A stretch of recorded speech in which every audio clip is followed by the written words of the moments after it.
I think I hit the buttons. Hey, there we go.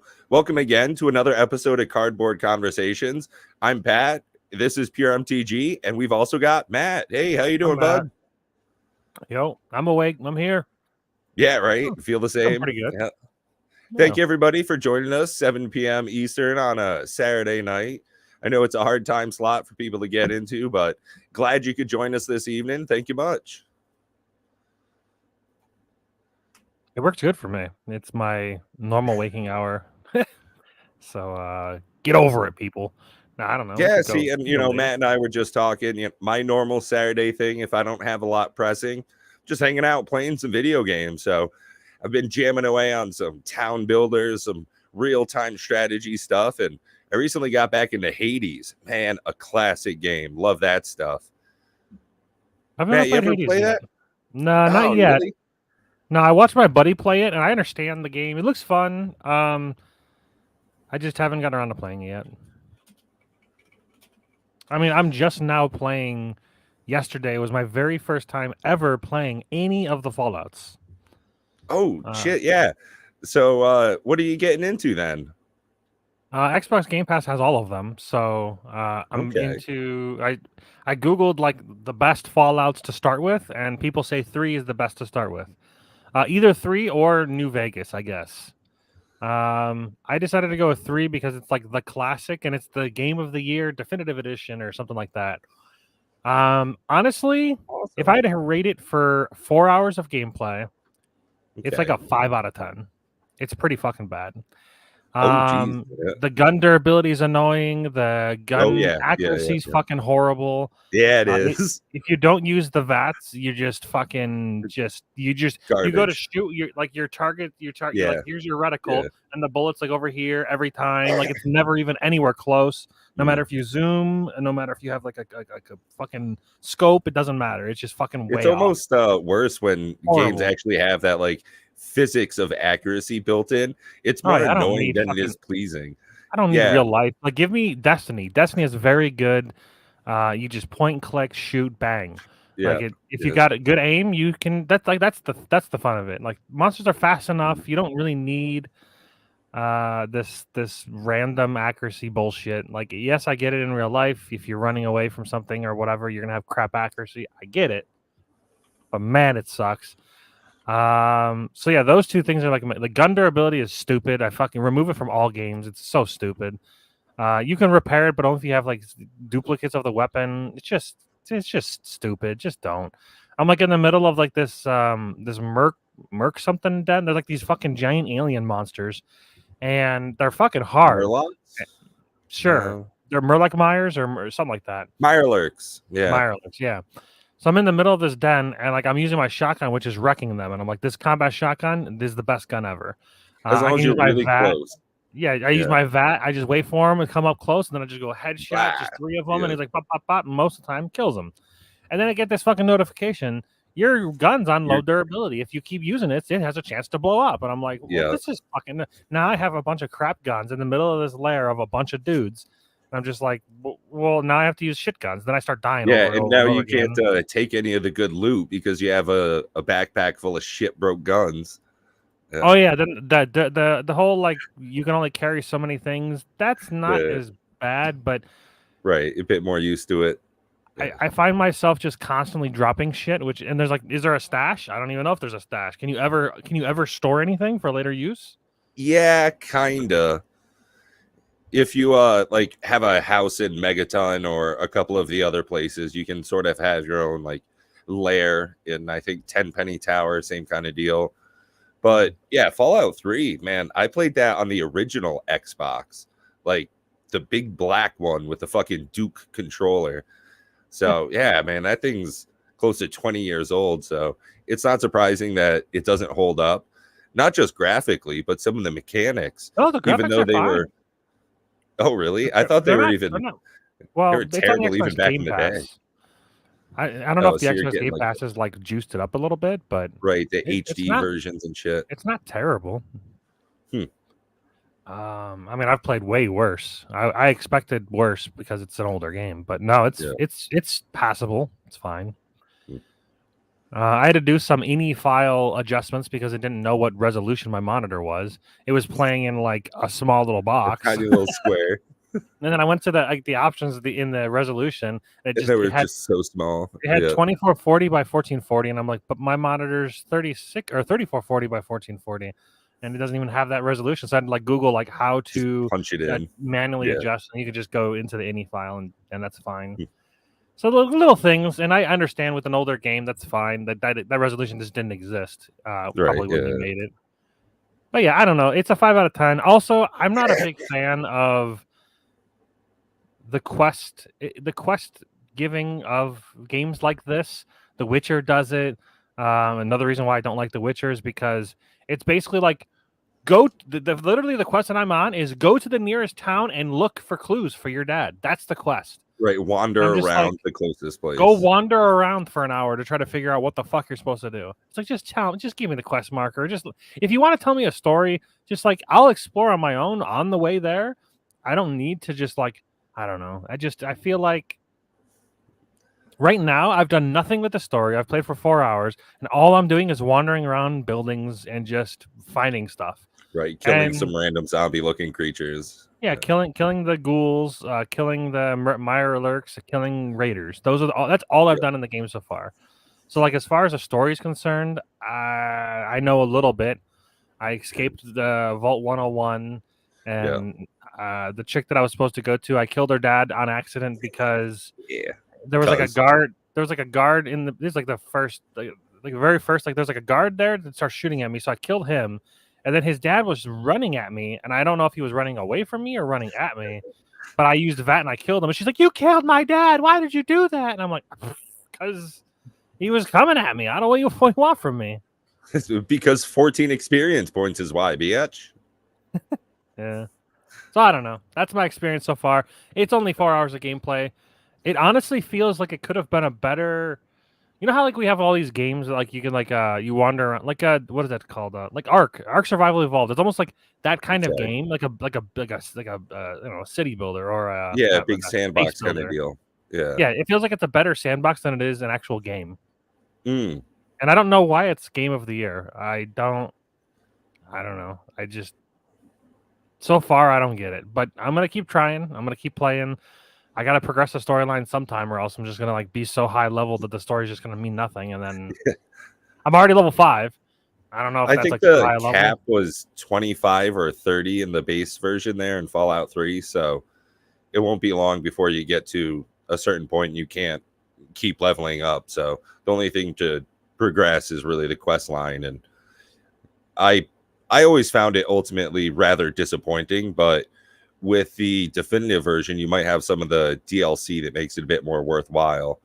There are definitely some interesting add-ons for it, especially Mothership Zeta, where you get to like go up into space on an alien UFO. It's pretty interesting, but then again, like I said, it is the 20-year-old game, so I need to go check on my mom. Apparently the TV fell and hit her on the back of the head. So I'll be right back. Okay.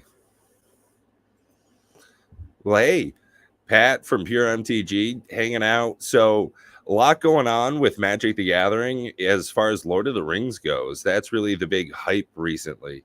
You're seeing a whole lot of collector boxes and sales moving back and forth. I know it's going to be a little while before you see any of that stuff here on the channel. I've got a case of the gift bundles coming in, so really looking forward to that. Not personally expecting to bust any of it open. I'll actually resell most of it, get a tidy little profit on that. Pretty incredible, the prices that stuff's going for. Let's go ahead and take a quick look on TCG Player and take a peek at that, shall we?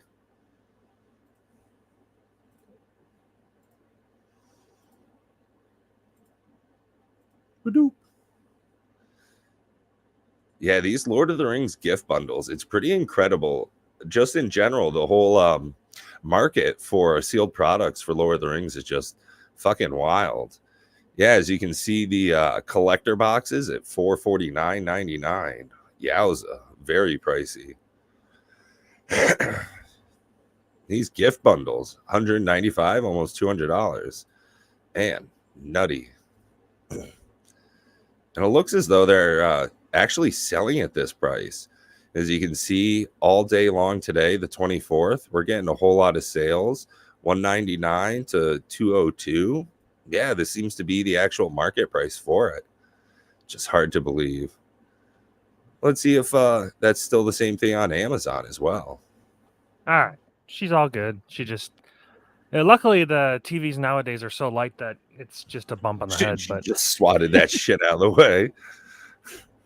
yeah, she was sitting on the ground and pulling on her dresser drawer on the bottom shelf, and she was like wiggling it back and forth. And apparently the TV wasn't Just on the fell right off the stand. yeah, it just fell off the top of the dresser. And then Well, I'm conked her. glad to hear she's all right. TV's fine too, which is also a little strange, but you know. Yeah. They don't. I mean, I'll I was check gonna on her say they again don't make in them like another they used hour or to, so. but that's kind of a good thing, right? Yeah, that would have been much more. I would be taken her to the hospital probably. Oh, for real? It was The like the glass old tubes. CRT one. Although they Yeah. would have never fell. They would have just fucking. They're like a rock, man. They're planted. The whole dresser would have fallen. Man, these gift bundles, TCG still has them at about 200, and Amazon looks Yeah. to be just about the same price. Freaking wild, man. I just don't get it. It's because they're not released yet, and what's happening is I'm like 90% sure that it's just being controlled by all the stores that can pre-release sell them. So Mhm. I saw the one guy when they went up to like the 280, 300 mark. I saw there was only one seller listing Yeah, them. yeah. He just bought all of them and then resold them for a higher price. Like that's smart. I get like he sold plenty of them to probably make his money back. And even if he didn't make all of his money back, he jacked up the price so high that, or they, I should say, it's probably a store. Mm. Yeah, they jacked up the price so high that it just kind of, they still haven't recovered. But yeah, I mean, Amazon, I still got mine too pre-ordered. I wish I would have ordered more. I kind of want to open mine, but at the same time, and if they stay that price, I'm just not gonna bother, which is unfortunate because kind of wanted to. What if I has the one ring? Right. Well, did you see Tulare Community College today? The professor put out a video about these. No. Yeah, so the professor was talking about how there's a lot of confusion in the different products for Lord of the Rings, and how, especially the gift bundles, there's a lot of confusion in that, along with the collectors and where you can find the different products. So with the gift bundle, he actually was pretty explicit about his opinion, saying that he thinks the One Ring is almost certainly in the gift bundles. So I would expect, honestly, for there to be a continued run on this specific product, which I'm 100% for. I'm locked in still, so shit. I would very much so love to triple my money on this.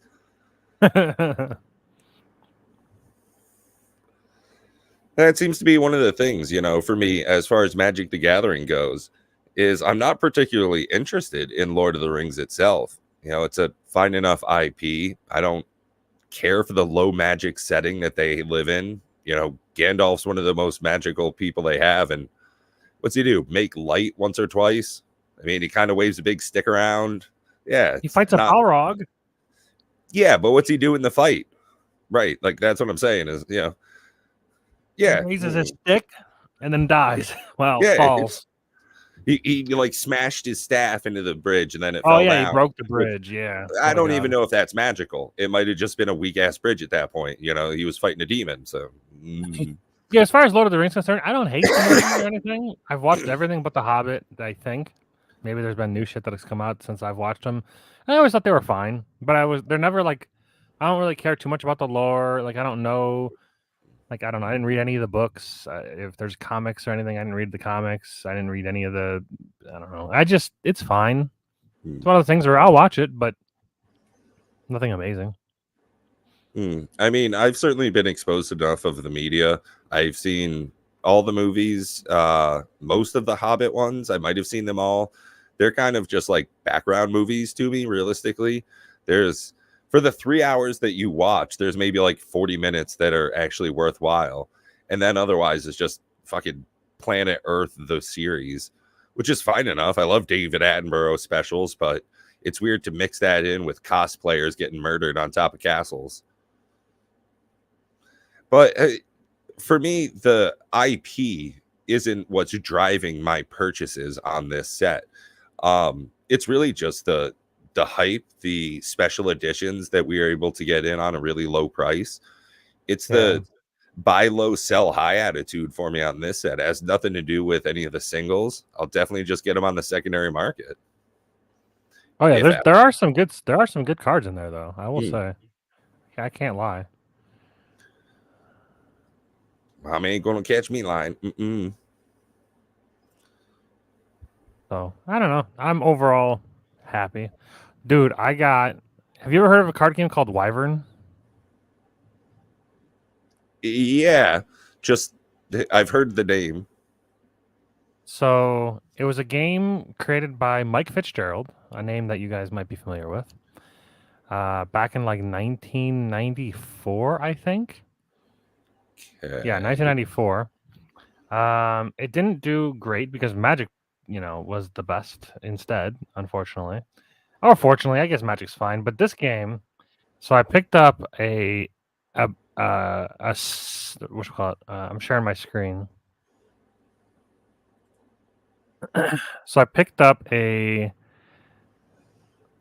limited edition Wyvern sealed booster box. I mean, at this point, that's 30 years old. It's got to be very limited edition. Look at the price on it, $20. This was the original price tag, $20 back then. It looks really old, like vintage or retro, like a different product style that we just don't see nowadays. Wow, that's an interesting wrap job. Yeah, $250 per pack, huh? Yeah. So this was listed for $125, and I did a offer on it for $90, and it sold. Or he accepted the offer, $90. So this is coming soon. I plan to open these. Like I actually own. I bought a lot of the starter decks, and hey, what up, Lance? I played that with a buddy of mine, and it's really good. Like, yeah, the art style. I'm not very like if you like nostalgic about art style, people love Sorcery that's coming out. That's like super old school art style. Yeah. Blah blah blah. This is like legit old school because it was created back then. But yeah, I mean, you have like the traditional old school art style on the cards. Like that's what the cards look like with Wyvern. Although I'm a little surprised they don't have like the stats on the card, which is a little weird. They like show the card, but that is a real card, but they just don't show what the stats are on the card. It's a little weird, but whatever. But yeah, Mike Fitzgerald, he created this game back then, and I don't 100% sure know why it didn't take off. It's actually pretty fun, but do you think there was just too much competition, maybe with Magic taking off, or probably? But yeah, I basically bought this beat up box because it was cheap for $90. They go for about 150 to 200 in better condition. So probably what I'll end up doing is opening this box, and I'll definitely have that for the channel if you guys are interested. I think it's just, if anything, it's just that it's an alpha box from back in the day, or I won't say alpha.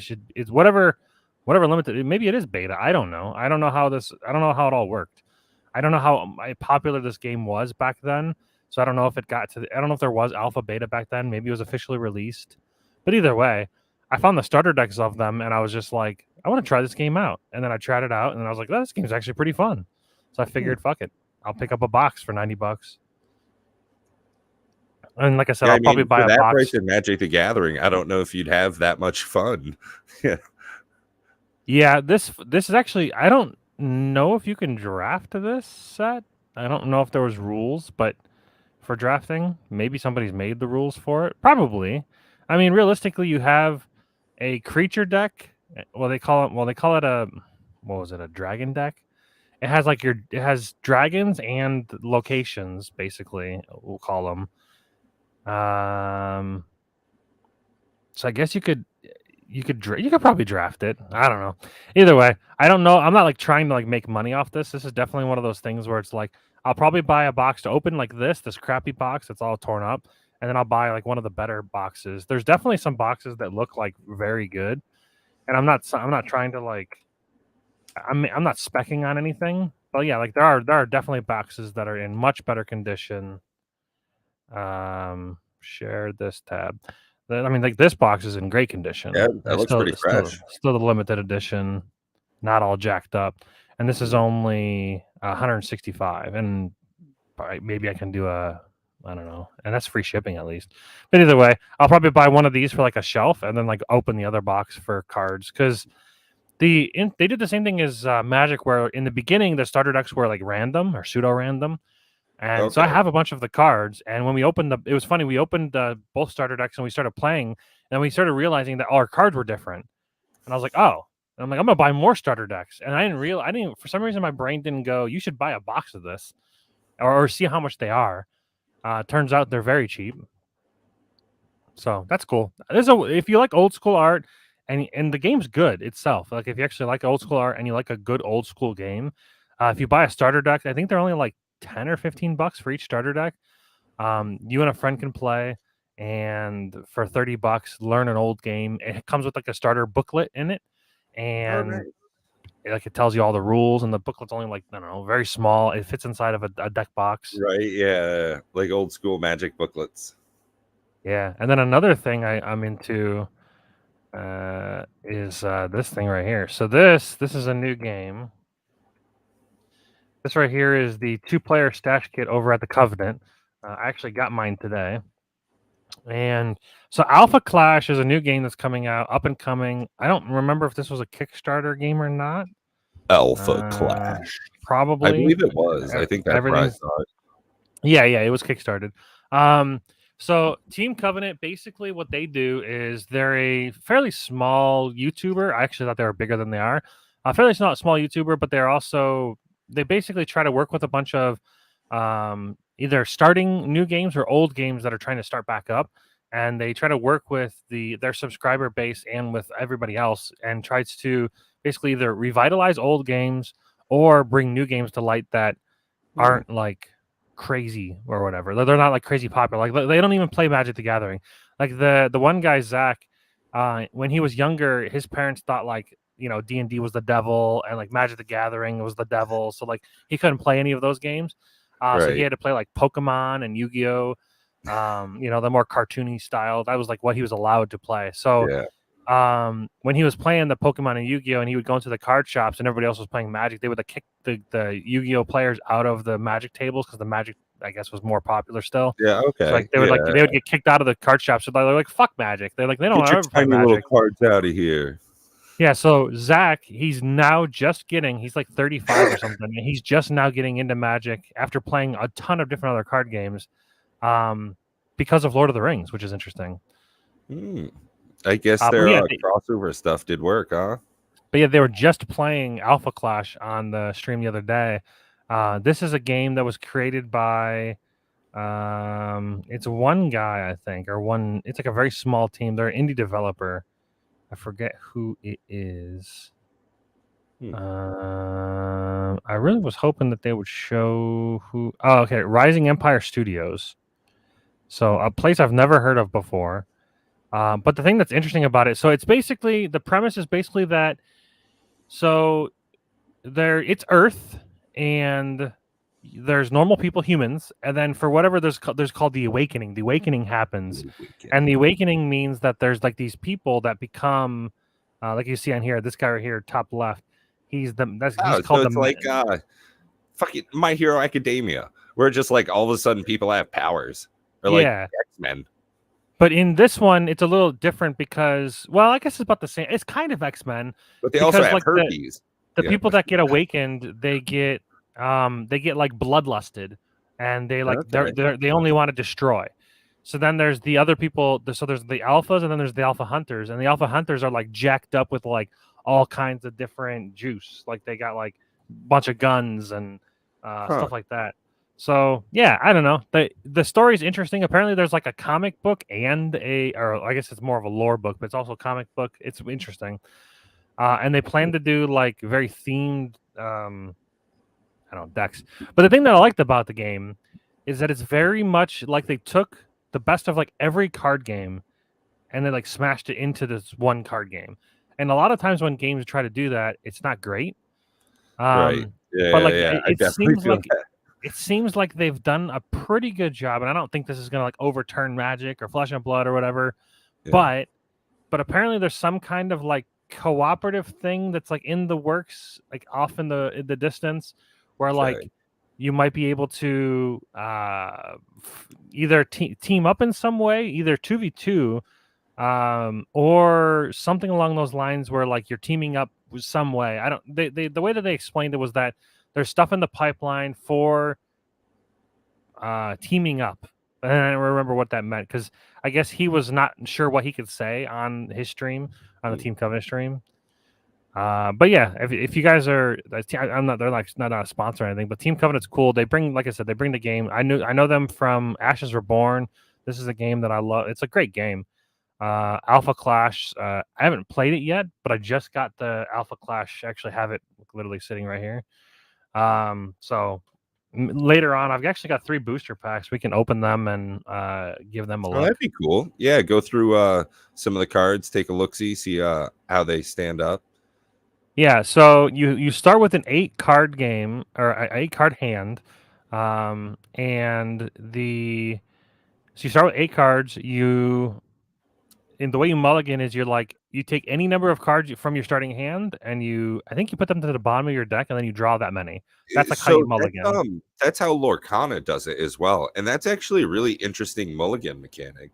Yeah. I've seen some people what they do for Commander. I've started doing this actually. I don't know if you've ever noticed me. If I draw 7 cards and it's a bad hand, I put all of them down at the bottom and just draw 7 more.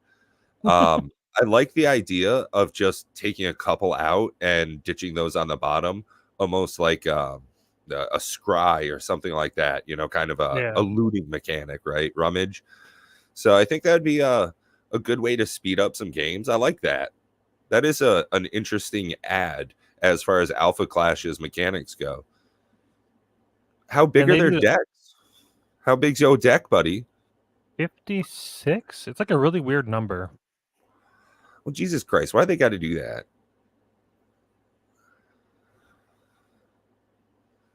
50-card decks. So it starts with Okay. 50 cards. Oh, I think it's because you have like the 2 contender cards, and then the maybe it is just 50. I remember it was something like 56. Well, either way, as long as, my pack of Dragon Shields is going to be more than enough. Yeah. Also another thing that they do that I really, really like, that is similar to Flesh and Blood. You know how with Flesh and Blood you've got the pitch mechanic, where you can take any card and it counts as resources. Yeah. Instead of that, where you're like, you have to pitch a card to pay for resources. I wish they had like a actual card that I can show. I did actually see a couple of the cards over on Kickstarter.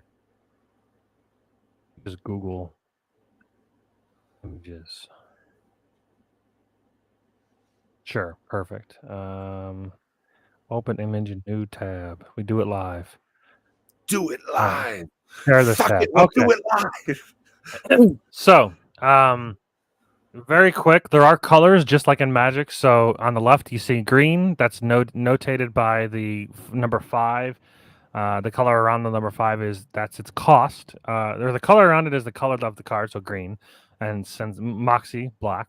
I only know if there's green and black, to be honest, and at least as far as there might be some in the packs that I don't know, but so far just the starter deck is just green and black.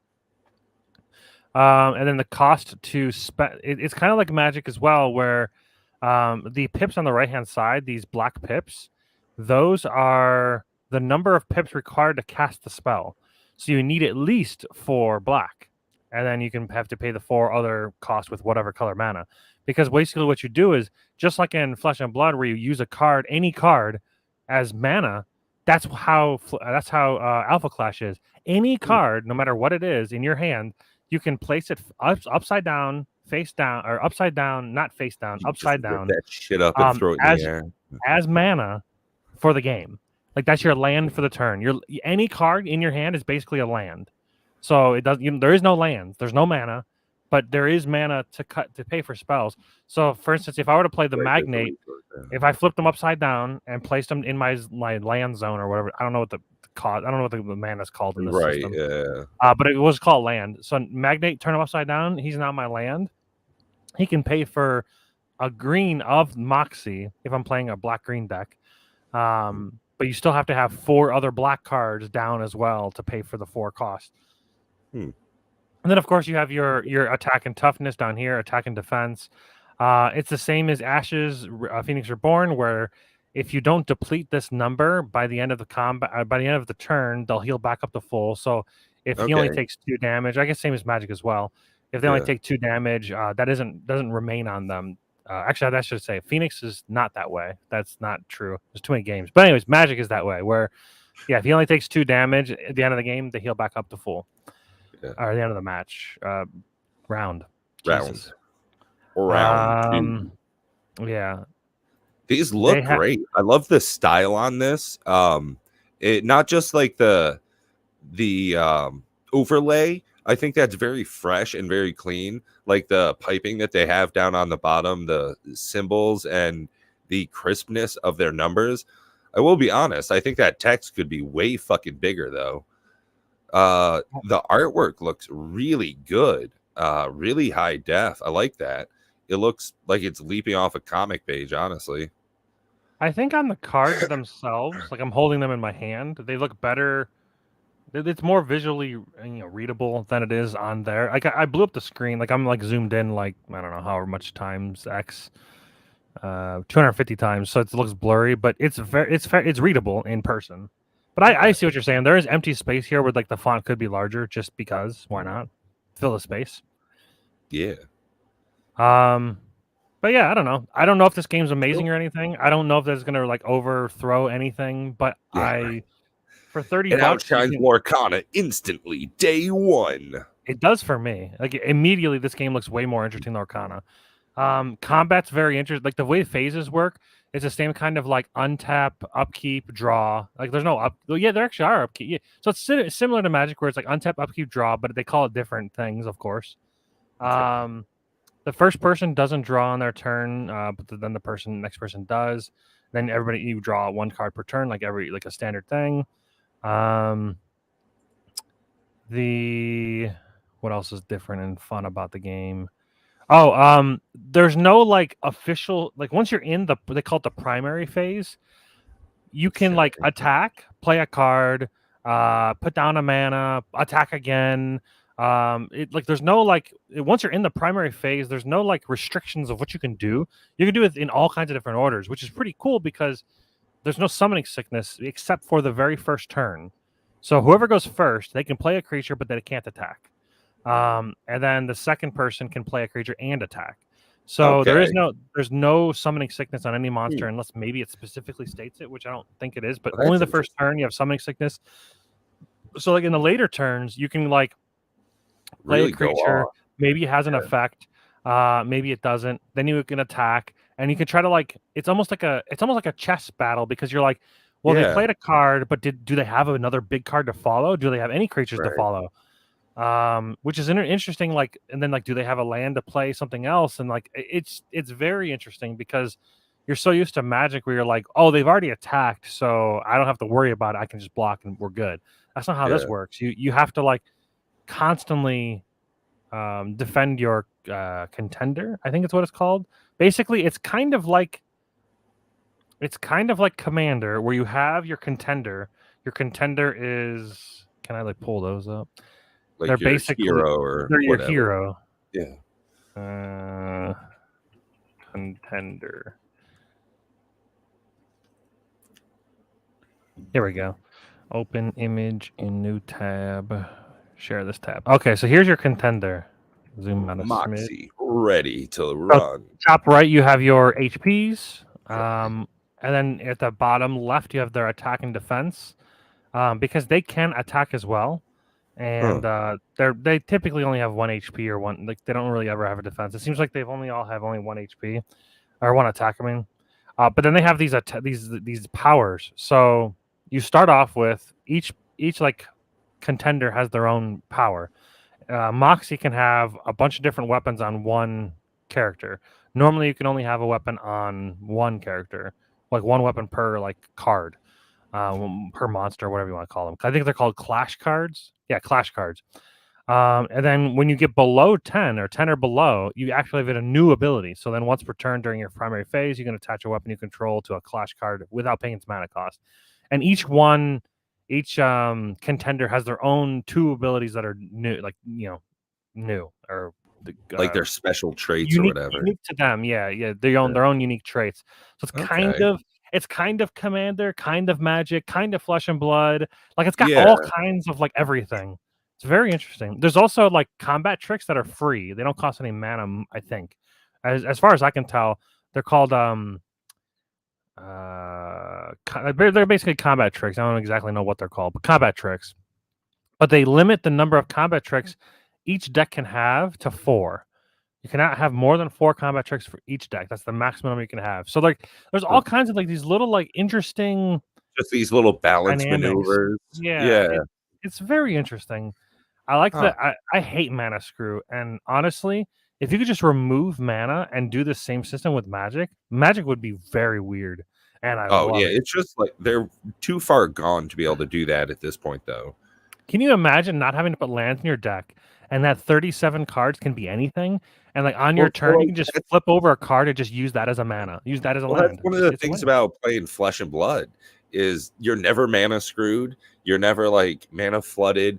It's just about skill. It's about how to pilot your deck correctly. And this is definitely giving me that sort of vibe, is that it's all about the deck building aspect. It's not about the different price points. It's about the skill, the technique that you're using, how well you can kind of feint and jab, come back at him with a big uppercut and a swing out of nowhere, and boom, I chained these 4 things together, and now you get this huge banger. Oh, he's only got 25 HPs. Oh no. Well, this is interesting because he gives all of his clash cards. Shit. Well, yeah, he's the Magnate. He's awakened. Magnate. He's one of the so this is the Alpha Hunter. This guy here. This is the Alpha Hunter. Moxie. Where does it show?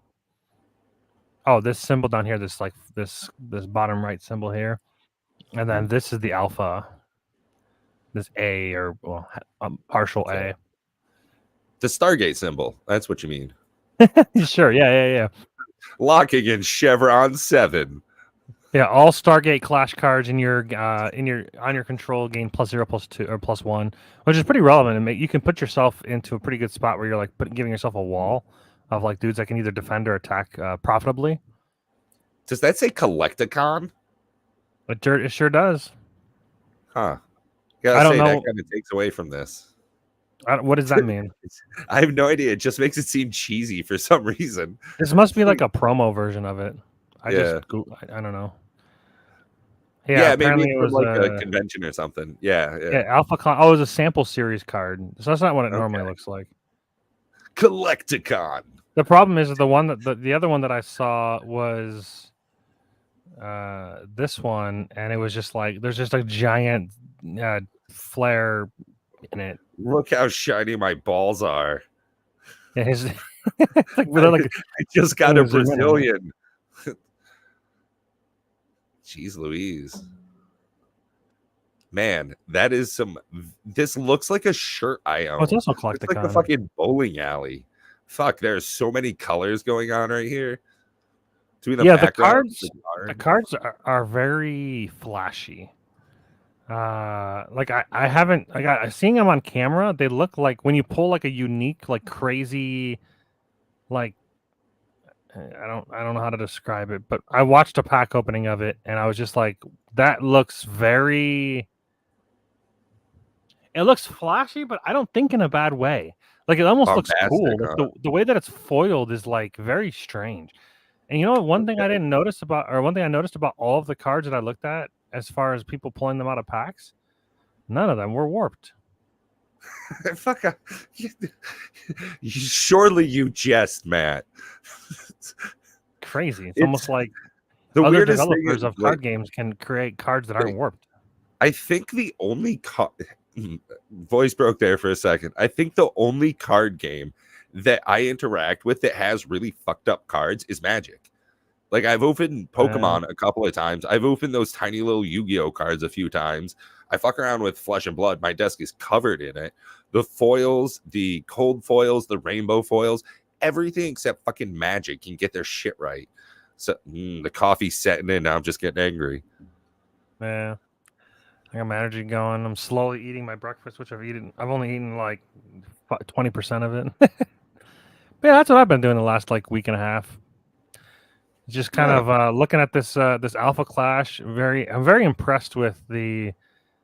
It seems very well thought out, and watching the play of it. Apparently, just for the only thing I've seen of it was just the starter deck version of it, and from what I understand, the starter deck is very watered down from what the game could be. So I guess there's much more to the game than I've even seen, which is pretty cool. So it's kind of like I've only seen like a fraction of the potential. Which is cool because if the game was just the way the starter deck is, I think that it might get a little boring. It looks like it's somewhat, I want to say repetitive, consistent. Like it looks like it wouldn't be that different each time you played it the way that the starter deck is. And I guess it's kind of the same for every deck that's only a 50 card deck. It's going to be fairly consistent in what you do. Yeah. But yeah, with these booster packs, I mean, from what I understand, there's obviously more cards in here. There's bubble. I don't know why they're bubble packs, but there are more cards in here than obviously are in the. Actually, they have like basic cards. They have Lyn the Nanti Warrior. Well, they got all sorts of different shit. They're like it's like a different color. It's not green. It's like white, I guess. I don't, like I said, I don't know 100% sure what colors there are, but I know that there's like different symbols. Like there's the Alpha and the Alpha Hunter, but then there's also Progenitor and Harbinger and Rogue, and then the Discarded. So there's all kinds of different factions. They show them at the bottom there. Progenitor. And those, I'm guessing, like I don't know how much more are in here. Like what else is in? Like I've only seen green and black. So there's like this crazy power dude. Like what is he? Is he an Awakened or is he some robot dude from the future? It's like an Avatar got an Iron Man suit. Yeah, I mean, I don't really. I'm very new to this. Oh, also a cool thing you can do is there's a QR code. You can actually scan the QR code and it brings the rules up, which I thought was pretty cool. It's on every pack, and I think it's even on the starter deck. That's a very cool thing. I like that. QR codes are useful, so use them. Now they only need to make an arena-like thing where you can go and spend your real money for fake cards. I don't know what their plan is, if they plan to do anything digital or not. I'm honestly not sure. It's definitely difficult for TCGs to get more market share to be able to get exposure. I know more and more LGSs are going out of business, and it's difficult to stay afloat. And the little bit of market that they have, I mean, it's got to be hard to get something new like that into stores. So I'm glad that Kickstarter has got an exposure for people, that they're able to get new products out. Very interesting. More interesting than what's going on in Magic right now. I mean, besides the Lord of the Rings bullshit, there's not a whole lot to talk about, really. I mean, it's kind of just the waiting period for Commander Masters. Yeah, Commander Masters is coming soon. I still find it interesting that if you pre-ordered the Commander Masters boxes online, the Commander decks. Oh yeah. The one is still unavailable. Like it doesn't even show that it's like deck. The Sliver deck still doesn't exist. Yeah, it just says when I click on my pre-order thing, it just says sorry, we cannot find that page. Huh. But I don't know why. It just doesn't exist. The Sliver deck's just gone. But it's still in my pre-order, so I don't know what that means. Yeah, very interesting. I still have That all is, my Commander Who decks pre-ordered. yeah. I could give a shit about that. I cared even less about Doctor Who than. Did I say Commander? Did I say Commander Who? You did say Commander Who, but the Commander decks from Doctor Who. Yeah, the Commander Who's. I honestly, I only pre-ordered them for speculation purposes. I totally get that. I don't really care about like Doctor Who. But I don't dislike Doctor Who. Actually, the one Doctor, I only have watched one of the Doctor Who's. There are different doctors, I guess. Yeah. And I liked the one, and like if it was on in the break room at work while I'm on my break, I would watch it. I'm like, oh, this show looks interesting. But then, like, I would never follow up and actually watch it, so I don't know how good or bad of a series it really is. I actively dislike the program. Okay. Yeah.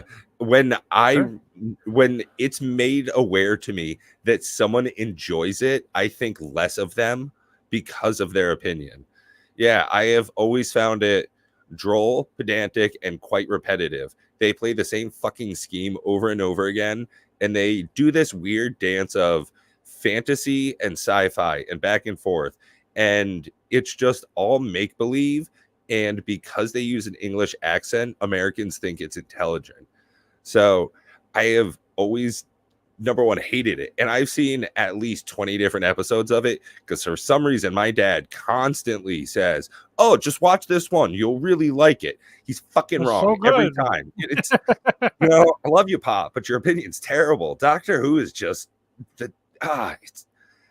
it's a waste of our time. But see, that's the nice thing is he enjoys it and I enjoyed the time with him. So much like you said, if it's on in the background, that's the best thing. I'd rather just listen to Wilford Brimley talk about low price diabetes medication. Did you see the One of One Ring scandal that like people are saying they already found it? Dude, okay, so like I was saying before, the Tolarian Community College episode today, the professor was at like Command Fest and he signed one. Yeah. Yes, he was saying that at the time of the recording, there were 3 of them that were confirmed the One Ring, and he signed one at a fucking Comic-Con or whatever. Yeah, it's just getting ridiculous. I saw a picture of somebody holding 5. Yeah. Well, I mean, when you have Make Playing Cards and the like, and those kind of companies who can print cards for you, it can or Photoshop as well. I don't know if this was photoshopped or not, but the one that I'm looking at, it's funny because in the comments they go, when the curl becomes a way of verifying legit cards, that's a bit sad. Yeah, because the card's too straight. It doesn't curl at all. Because it's decent quality. That's how you know it's a fake. Yeah, it's yeah, if the card's not like this, it's fake. Well, and it is something that we've never seen the back of the card. From all the promotional materials and stuff, we never got to see the back. So I wonder if it is not a normal backed playing card. Which it 100% should not be. As a one-of-one, there needs to be some very specific identifiable way of verifying that it is the card that whoever's saying it is. Right. Otherwise, you just got, counterfeit upon counterfeit upon counterfeit. And some of the counterfeits are getting pretty good. Now, I will say, it's pretty hard to make like a very believable counterfeit. You can make very good ones in sleeves, but the moment you pull out a sleeve, they're either like too thin or they bend a little weird. Yeah. They're too glossy or the font's off. Or not they don't quite have the right bendiness. Yeah, like there's all kinds of different ways to verify if a card's real or not. And I've never come across a counterfeit card that has been so good that you couldn't figure it out. Yeah, or noticeably fake. Yeah, they're not there yet. But I don't believe the cards in the actual packs are not. I feel like it is in their best interest to hold the card as long as possible. Right. Yeah. And here's the thing: they could still be legitimately. They could be within the rules of everything by putting the card in the packs and then keeping track of what palette the packs are in, and just holding that pallet as long as possible. You hold that pallet, whatever it can be in any of the collector boxes. It's still printed. It's still in the pack, but it's technically just not released yet. And then they can just hold that pallet for as long as possible to milk the fucking money out of every stupid idiot that's going and spending $400+ on these collector boxes in the hopes of pulling a lottery card. Now, yeah. Yeah, you gotta just use your brain. It is in their best interest to hold and keep track of. It's so hard not to keep track of one card. They're not just gonna like hand it off to Cardamundi and be like, please randomly insert this into a pack so we don't know. There's no fucking way. I'm 99% positive they know exactly where that card is. There's no way it's in random in the world. There's no way. I don't believe it. There's nothing you can do to tell me. The fucking CEO of the company could call me up on my phone right now and he'd be like, I swear it's definitely randomly in the packs. And I'm like, okay, bud. Yeah, right. Okay. I've been lied to by other people. This and is my not dick's 9 inches long. It's not. And the card's definitely in their clutches somewhere. That's one of the little bit of credence to the theory that it's going to be in one of the gift bundles. You know, it's at a release date that is notably later. It's not going to be for another 2 weeks before they even ship. So that is an interesting idea. And there's only one pack in the gift bundle. So it'd be the one pack of the one ring. Ooh. Big brain. And it might be other shit inside the box too. Like you open up the gift bundle and it's like full of fucking goodies. Like it's got all sorts of other stuff in it, which makes a lot of sense that you have this like empty space in a gift bundle to put in all of this redemption and informational material that is absolutely not something you could fit in a collector's box. You know, what are you going to do? Take out the 11 other packs so you can put in like some pamphlets, some informational shit that says this is how you get a hold of us. Here's a QR code. Like here's a fancy thing for you. You know, there's probably, honestly, that's realistically what I expect to be happening at this point is a gift bundle with all sorts of different shit in it. That would be cool. Yeah. That would be really cool. Probably not what they did. Probably not at all. Yeah.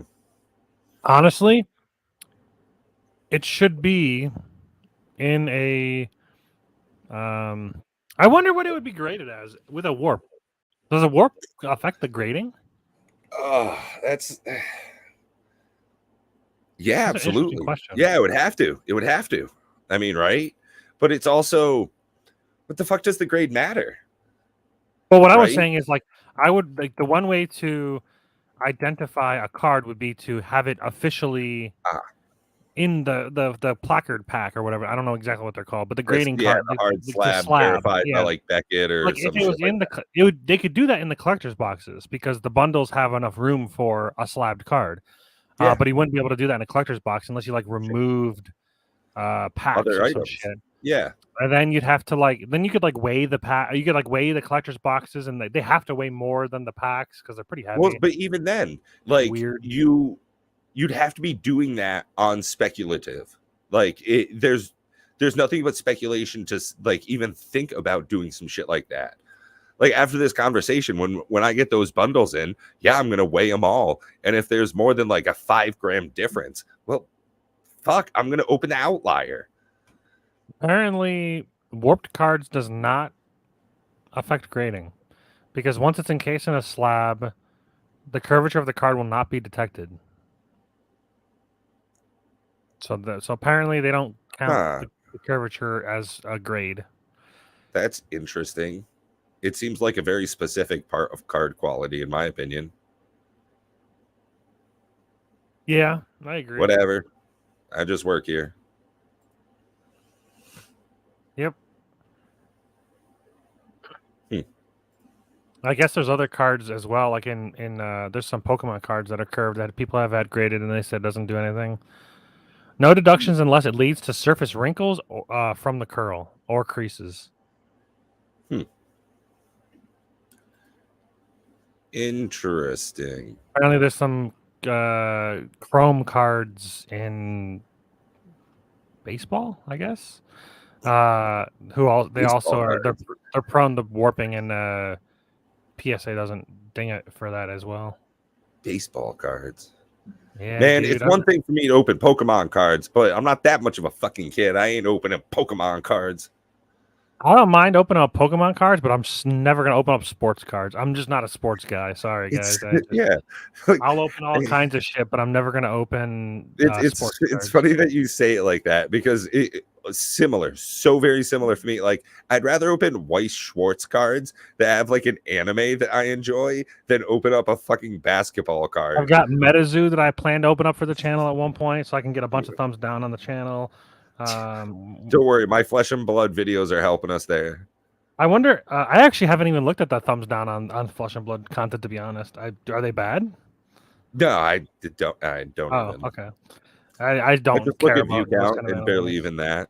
I mean, if I'm more people of don't a like it on the channel, I'll stop posting the content. But I feel like the most genuine thing that we can do as a channel is share the things that we enjoy the most. And if we only do Magic the Gathering things, then that might be disingenuous because Yeah. we're not just. I mean, the channel is called Pure MGG, which is a bit misleading. I get that, but I mean, I was actually thinking, I'm like, what if we just changed to Pure TCG? That like is more legit, and it wouldn't be too hard to make the logo. I just have to change 3 letters. I can do that. Right. But I don't know. I'm not like too concerned, as long as people are okay with it. I haven't really looked at the analytics, but our channel's slowly growing, so it seems like more people are okay with it than not. Yeah, I mean, it seems as though things are going fine. I mean, I like know you less said, we people are are interested continually in growing. Fab, which is fine. Yeah, if you guys don't want to watch a Fab thing, just don't watch it. Yeah, exactly. Like it's very simple, which I think most people are just fine with. Like just not watching content that they don't like. I mean, it's easy enough to just click off the video. All right, I'm gonna go And I mean, at least at this point, we're putting out like daily content still. So yeah, I just uploaded the video of the Fab. If you guys are interested, the history pack box that I opened, really good box. I like watched that tripled my one money before. basically. I will say without hitting the 2 good cards, the box is horrible. So I don't know, since I've only opened 1 box, I don't know like how common that is. I prefer the history pack 1 box that I did was just about the same price point. I ended up getting 2 of them off of eBay for like I think it was $95 for each of them after all the bullshit. I probably got about $65-$70 worth of singles value out of it. So not bad. And that seems like a pretty regular box opening. What you got, man, was just fucking extraordinary. Yeah, that was fun. It's like probably 60 or 70% way through the box that like the box just flips on its end and then just like within like 4 packs of each other pulls like, $300 worth of cards almost. Pretty good. But because I've only opened 1 box, I didn't really know. I'm like, I mean, obviously it's not common. The card that I pulled is like 1 in 480 packs. Like it's very uncommon. Yeah. So I was gonna like I like very contemplated buying a case of history pack because it was fun to open. But I don't know that I would be able to not necessarily replicate, but what I'm more curious about is like how like the opening experience for me was great, but it was bad up until that point. Like I was getting lots of mythics or majestics, but I wasn't. None of them were valuable. They were like $1, maybe $8. Maybe it was like not. I was like, I would much rather have like a box opening be. Most of the time, you'll get like 70% of your money back, 80% of your money back. Like as long as that's consistent, where you're only losing like maybe $20, I'm okay with that. But when I'm losing like half or 60% or 70%, then I'm getting a little worried because, like I said, if I didn't pull then the you're in 1 Magic the legendary Gathering card, territory. Yeah. exactly, So and that's why I gotta say that was much more my experience with Uprising was the very consistent hits. I've probably gone through, let's see, 1, 2, 3 boxes of Uprising at this point, and I've always gotten a very consistent return. Really fun experience, especially with the paper packs. totally different ripping experience. Really fun. It actually leaves like glitter all over the fucking place. So that part's actually kind of cool. But on top of that, since it's Flesh and Blood 2.0, you get everything mixed in the box. So you're getting the cold foils, the marvels, regular foils, all the stuff in there. And I've had a lot of fun with it.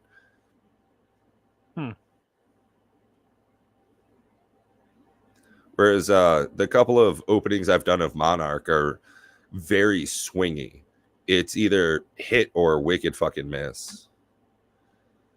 And I know Monarch's definitely been a very divisive set for Flesh and Blood players and investors and collectors utmost, where that was for a lot of people the big turn where they got burned hard, a lot of people on Monarch. That's actually when I started looking at the game.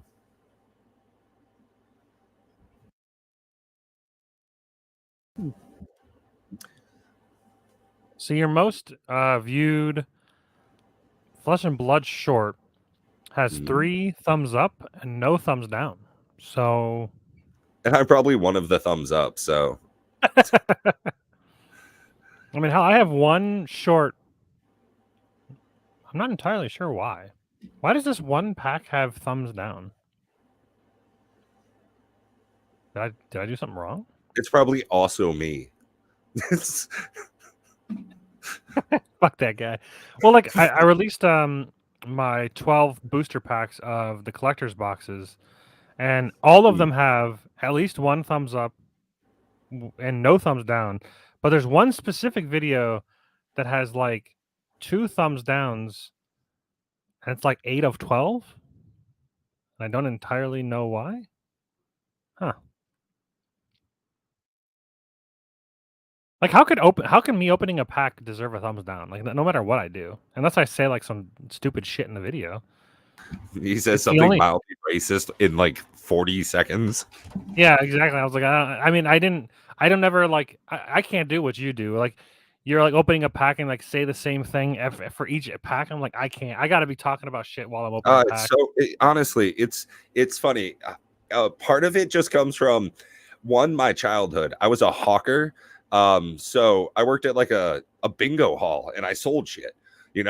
Cakes. Anybody want cakes? We got peanuts. We got snacks. Anything you want. Fresh drinks. Like just literally as a kid walking around. And then to add to it, as an examiner for the DMV, I would do the same driving test route with kids over and over and over. So about 20 times a day, I would say the same like 10 minutes worth of shit. So it'd be like up ahead at the intersection, please turn onto the street to your right. Up ahead, using the street on your right, please perform a Vermont turnaround. Just say that shit over and over and over. So it's weird how easy it is for the whole, please like and subscribe, hit the buttons down below for more content. Check us out by hitting that bell.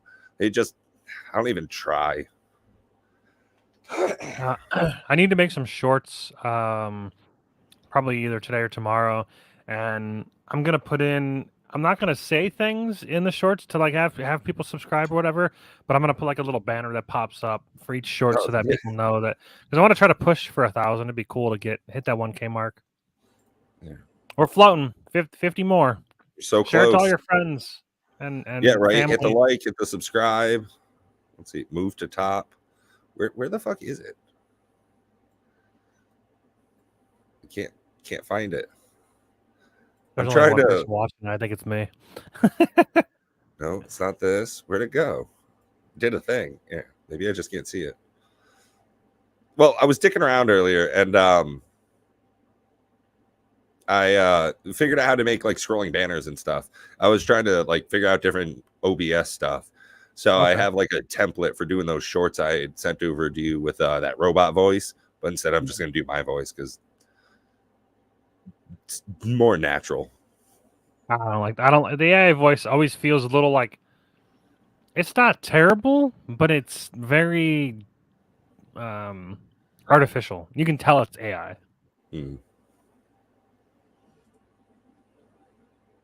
Yeah, for sure. Which, I don't know, sometimes people like that shit. Where did this go? I'm like looking at my OBS interface. It's like I don't see where this thing is. Fuck it. You delete Whatever. it? Yeah, I'm just gonna delete it and add it again. Oh, good call.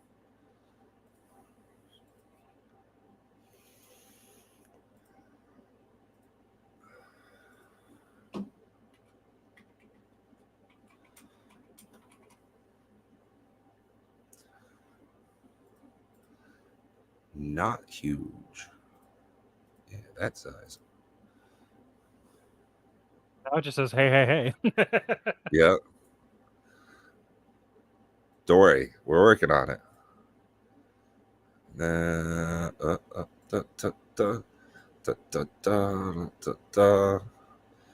you go in, then you just do one of these guys. You change it to the like and sub. Who doesn't like the like and sub stuff? You know, it's Ring the classic, bell, isn't it? slap Hit the that bell. Hit the notification fucking bell, button. guys. What did I have before? I think 25 worked. Like and sub.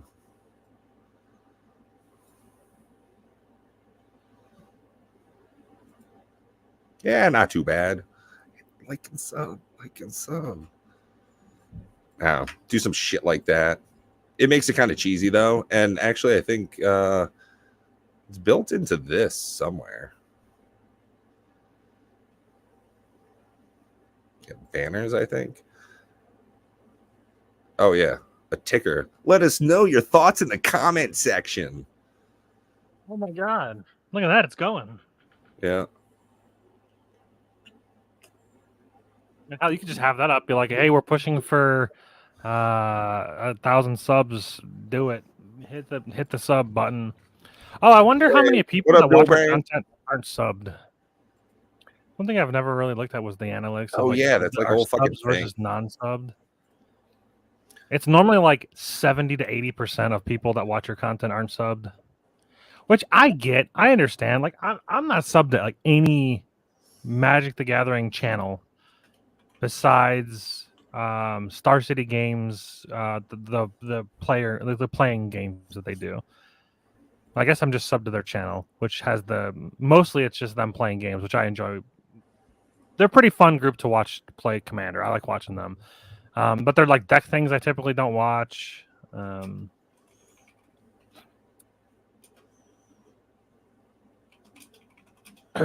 right.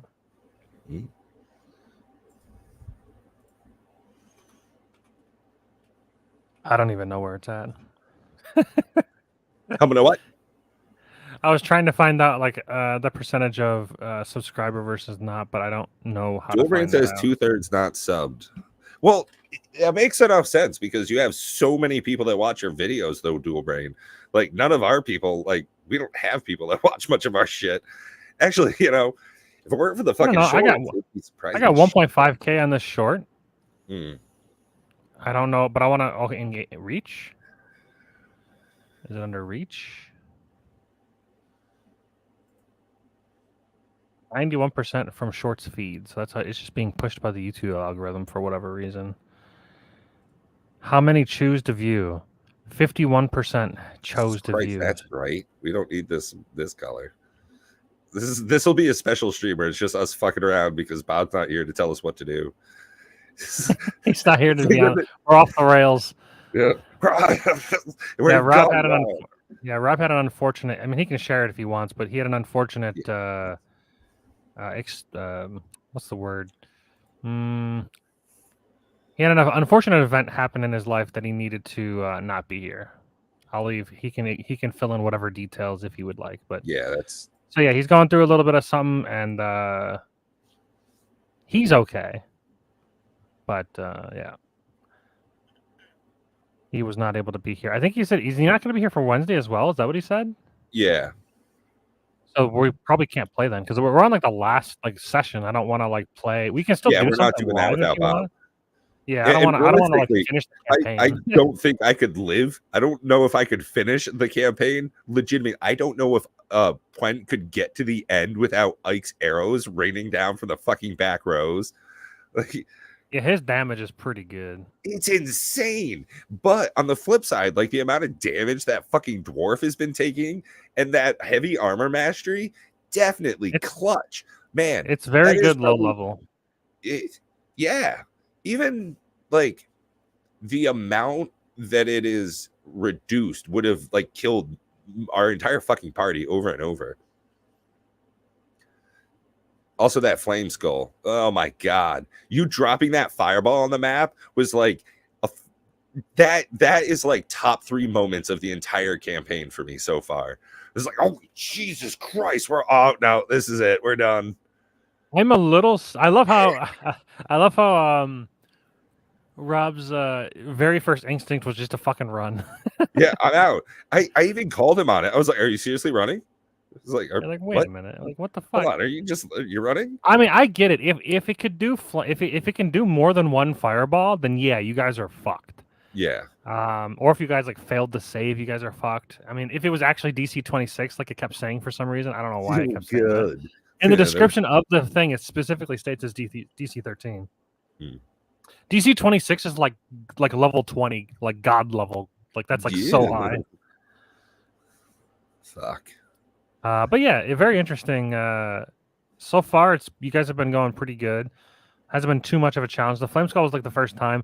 I'm a little sad that I probably should have just left the Flame Skull fireballing you guys from its reawakening, because I think you guys still would have made it.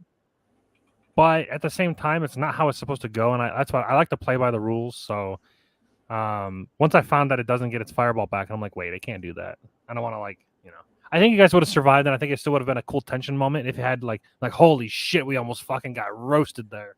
Dude, it was twice. It was that moment twice over. That's the thing, is like when it happened and we were all in like that big chasm, and I was realizing, like I asked you before, like it really got into the heat, was how do these boots work? And I just like run and then jump like a god? No.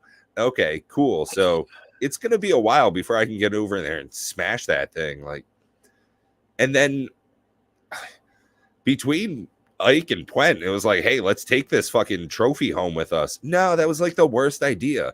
And then it was just shithouse round 2. It was fuck me. That was nail. Yeah, when you guys said you're gonna take it and put in your bag, I'm like, that's really okay. bad. But I played it off. I was just like, yeah, that's cool. Yeah, sweet. Yeah. Oh, I had no idea what was coming. Yeah. Yeah, let's go take a rest. Let's bring this skull in our, Yeah, just tuck that in my haversack right next to a bunch of flammable shit. Yeah, right next to my lantern oil. Yeah, this is fine. I'm sure right. a potion of invisibility heating up that much isn't an issue. Right next to the dynamite. Yeah, right. That's what I should have done. I should have had you guys find a box of dynamite, and you guys would be like, "Oh, that's sick!" and like put it in your bag. And you find that skull. What is it? Like, gnomish mining powder. Yeah. Very very interesting. But look, you guys are all right now. Yeah, there are some things happening in the background that you guys aren't aware of, which is interesting as well. Some choices you guys have made so far that have led to a little bit of things churning on in the background, which is pretty cool. Fuck those Red Brand. Yeah, the Red Brand, you guys have taken care of those. Those guys are done. Red Brand was just a small faction in Phandalin that had, basically taken over as thugs, but they were led by Iarno. So I guess technically Iarno could just buy more thugs and then like come back, but Iarno's somewhere. He got away. And it was funny how he got away. In the description of the room, of the alchemy room, they describe a rat running underneath one of the like the shelves or something. It was Iarno's familiar, and the Iarno's familiar basically he got the tip from his familiar that, hey, there's people in your lab, and because you guys stayed and like looked through the books and like time to boogie out. He was just like, okay, I need to grab this, and fucking leave. God, so he had time to get out of there. Because like he could probably take on one of you, but he ain't gonna take on the whole group. Right. Just himself. If he had like the bugbears with him, maybe. fight. Hmm. Man, the Yeah. amount of times I went down in this campaign so far has just been ridiculous. You had, I think you were down to 2 failed saves, right? at one point? You were Yeah. like one hit away from death. Yeah, it was like two initiatives before I would have died. It was like Vana, Draconis, and then like a fucking bugbear standing right over me. It was like, Vana, please, stop healing Draconis. Yeah, luckily Vana went he's fucking- the Cleric of Death, or Cleric of, I think it's called Circle of Death Cleric, Yeah. where like her max healing is when somebody goes down. It's like her Hmm. best way to heal people is when you go unconscious. Oh, okay. So like in theory, she should be like readying her healing word. If like somebody's low, she should be readying her healing word when somebody goes unconscious. She uses it. Hmm. That's like the best way to do it. The problem is that can lead to like wasted turns if nobody goes down. So it's a little bit of a risk to do it that way. Hmm. But I mean, I think that everybody's playing pretty well overall. I think Prime still needs to pick spells. I don't think he's picked his spell since like 2nd level. I think Jesus, he could you're so fucking right, though. I think he can do more. I think he really needs to pick his spells like Hey, Matt, I want to try a thing. yesterday. Okay.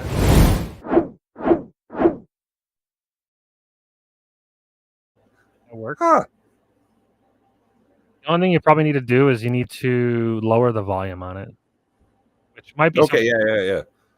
either because like it wasn't terribly loud, but it is louder than it needs to be. That's easy enough. That was literally just the one I downloaded from Yeah, the YouTube studio there, yeah. and just realizing like, oh man, I've never like actually fucked around very much in StreamYard here. Oh, StreamYard lets you just like have like an intro screen. Yeah, it basically? was just that easy. Yeah. That's pretty cool. Yeah. I mean, I guess realistically, all of the stuff you can do in OBS, but it requires more work than what you're having to do. Yeah. It requires like setting up scenes and like capturing our video from either Discord or whatever. Like this makes it kind of streamlined. I wonder if that's why it's called StreamYard. Cold eggs, not that great. I don't know, man. I kind of like cold scrambled eggs. And also hard-boiled eggs. Those are only good cold. Yeah. Well, actually, no. They're better cold, but a like almost hot hard-boiled egg, yeah, that's pretty solid. I fucking love eggs, though.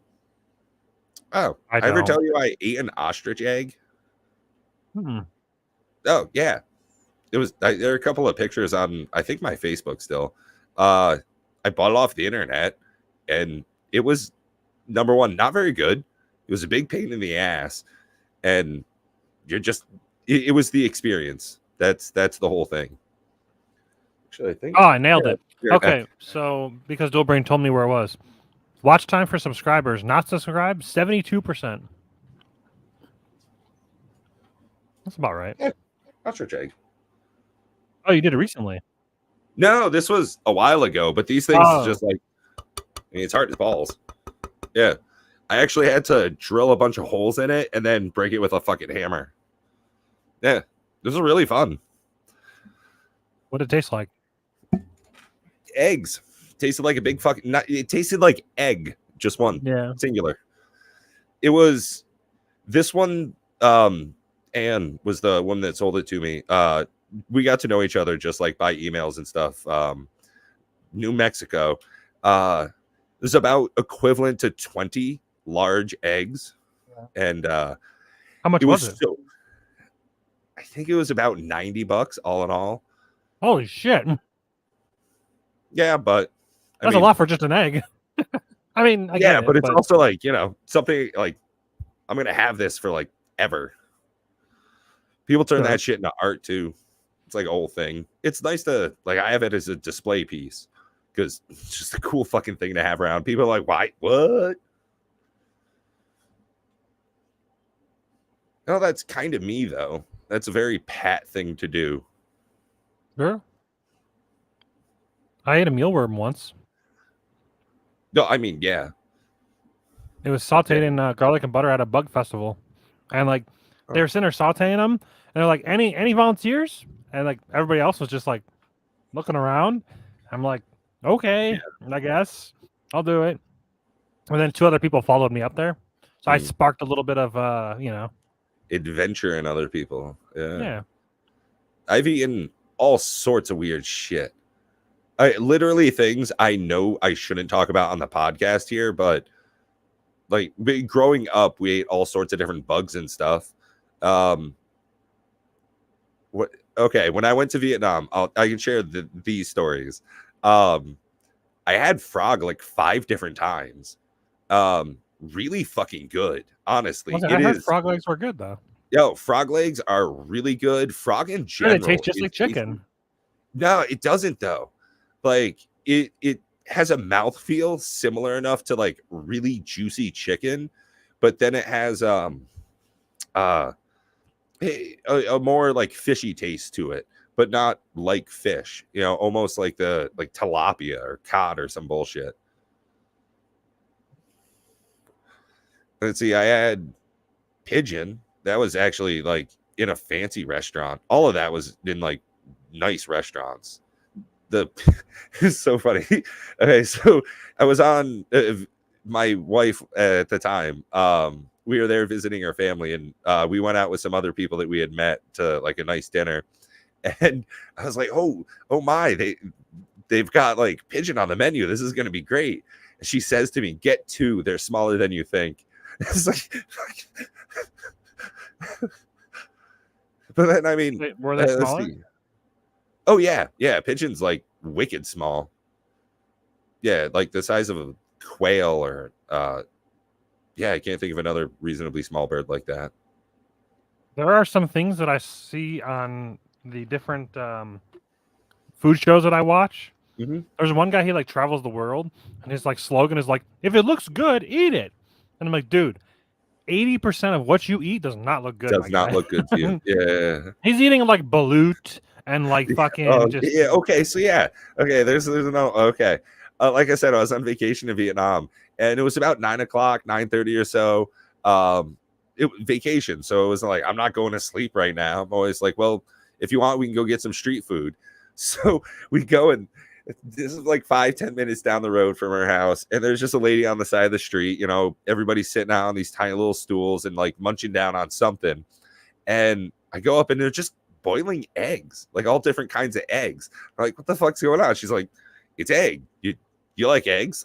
Let's eat some egg. I was like, cool, whatever. She's like, do you want quail eggs, chicken eggs, or duck eggs? It's like, well, I'm not really hungry. Just want to like eat something. Let's go for quail eggs. You know, you can just sit and it's like snack. Yeah, it was fucking balut. So I open up the first one and it's like, oh, there's like a thing in it. And then she gave me that look of like, I played a joke on you. So I eat it. And it's like, oh, this is actually very good. And then just continued to have like 18 more. ugh. Yeah, It just looks disgusting. I don't think I could Yeah. ever do it. Yeah. I don't think I could ever eat it. I don't think I could There's a force lot myself of to do stuff it. that looks gross. I mean, Sure. you get high enough and everything looks weird. It's, All right, let's do a thing. Boom. So I've prepared the packs. They're in these fucking bubble mailers. I had to like sit here and like get out. I don't like this. I guess these are for retail. I don't know. But that's so Ed can hang them in his background. my boys over at Team Covenant, Zach and Steven. Ooh, Team Covenant. They're good dudes. I don't know. Oh This is what they do. also, by the way, we now have a Twitter page for Pure MTG, so make sure to Insane. follow us over there. Yeah, Matt. Like you said it. Let's do the things. Let's hit that 1K. Let's fucking do it, bro. All right. So there are like special cards in here that are like extra fantastical. You know, there are some like super cool rare cards. Yeah. So here's like a pretty basic card. Blue. Okay. So they must use like the standard like white, blue, black, red, green. I haven't seen a red card yet. Is there a red? Oh, there's red. Okay. So we know that there's red. Okay. So they do have like things. So interesting enough. So this is a counter. So in one of the phases, there's like a phase counter or counter phase where like it's sort of like a combat trick, but not quite. Can I like zoom in so I don't have to hold my hand up? That's Sure. Yeah. So T-Bone Shockwave. That's a blue card. So that guy's just a very generic card. Terrence T-Bone Bernard. Yeah, he's just very generic. Just 1 mana, 2/1. That's not bad. I'll be honest though, like, okay, so far it looks like both of those are just AI generated art. Except for the hands are too good. And Jesus, yeah, good call. I like the hands are too good. Yeah. The avenging guy. Okay, I thought it said gay for a second. I was like, wait, that's he's like the avenging get. The avenging, yeah. So he has a trigger when he enters the battlefield. So this is like an enter the battlefield trigger. Choose another target clash card. Triggered. He's triggered. Torque. He's just a big burly 2/1. No words. He's like kind of a Hulk guy. No word. Yeah. He's just got no words. Some of them are just basic. These are just also there's like a thing right down here where like it shows the color of the card, but also C for common. These are all commons. Okay. Oh, also, so this is another way that they describe it. So they say basically like, so you'll have multiple torques. So this is torque, and then there's also torque reflecting damage. So the way they're doing things is like picture a fight of Clash, or Alpha Clash, like a comic book fight. So like when you're fighting with torque, but then you're also fighting with torque redirecting damage, which is like a triggered, like probably a trap card or some sort, or maybe. Oh no, this is just another creature.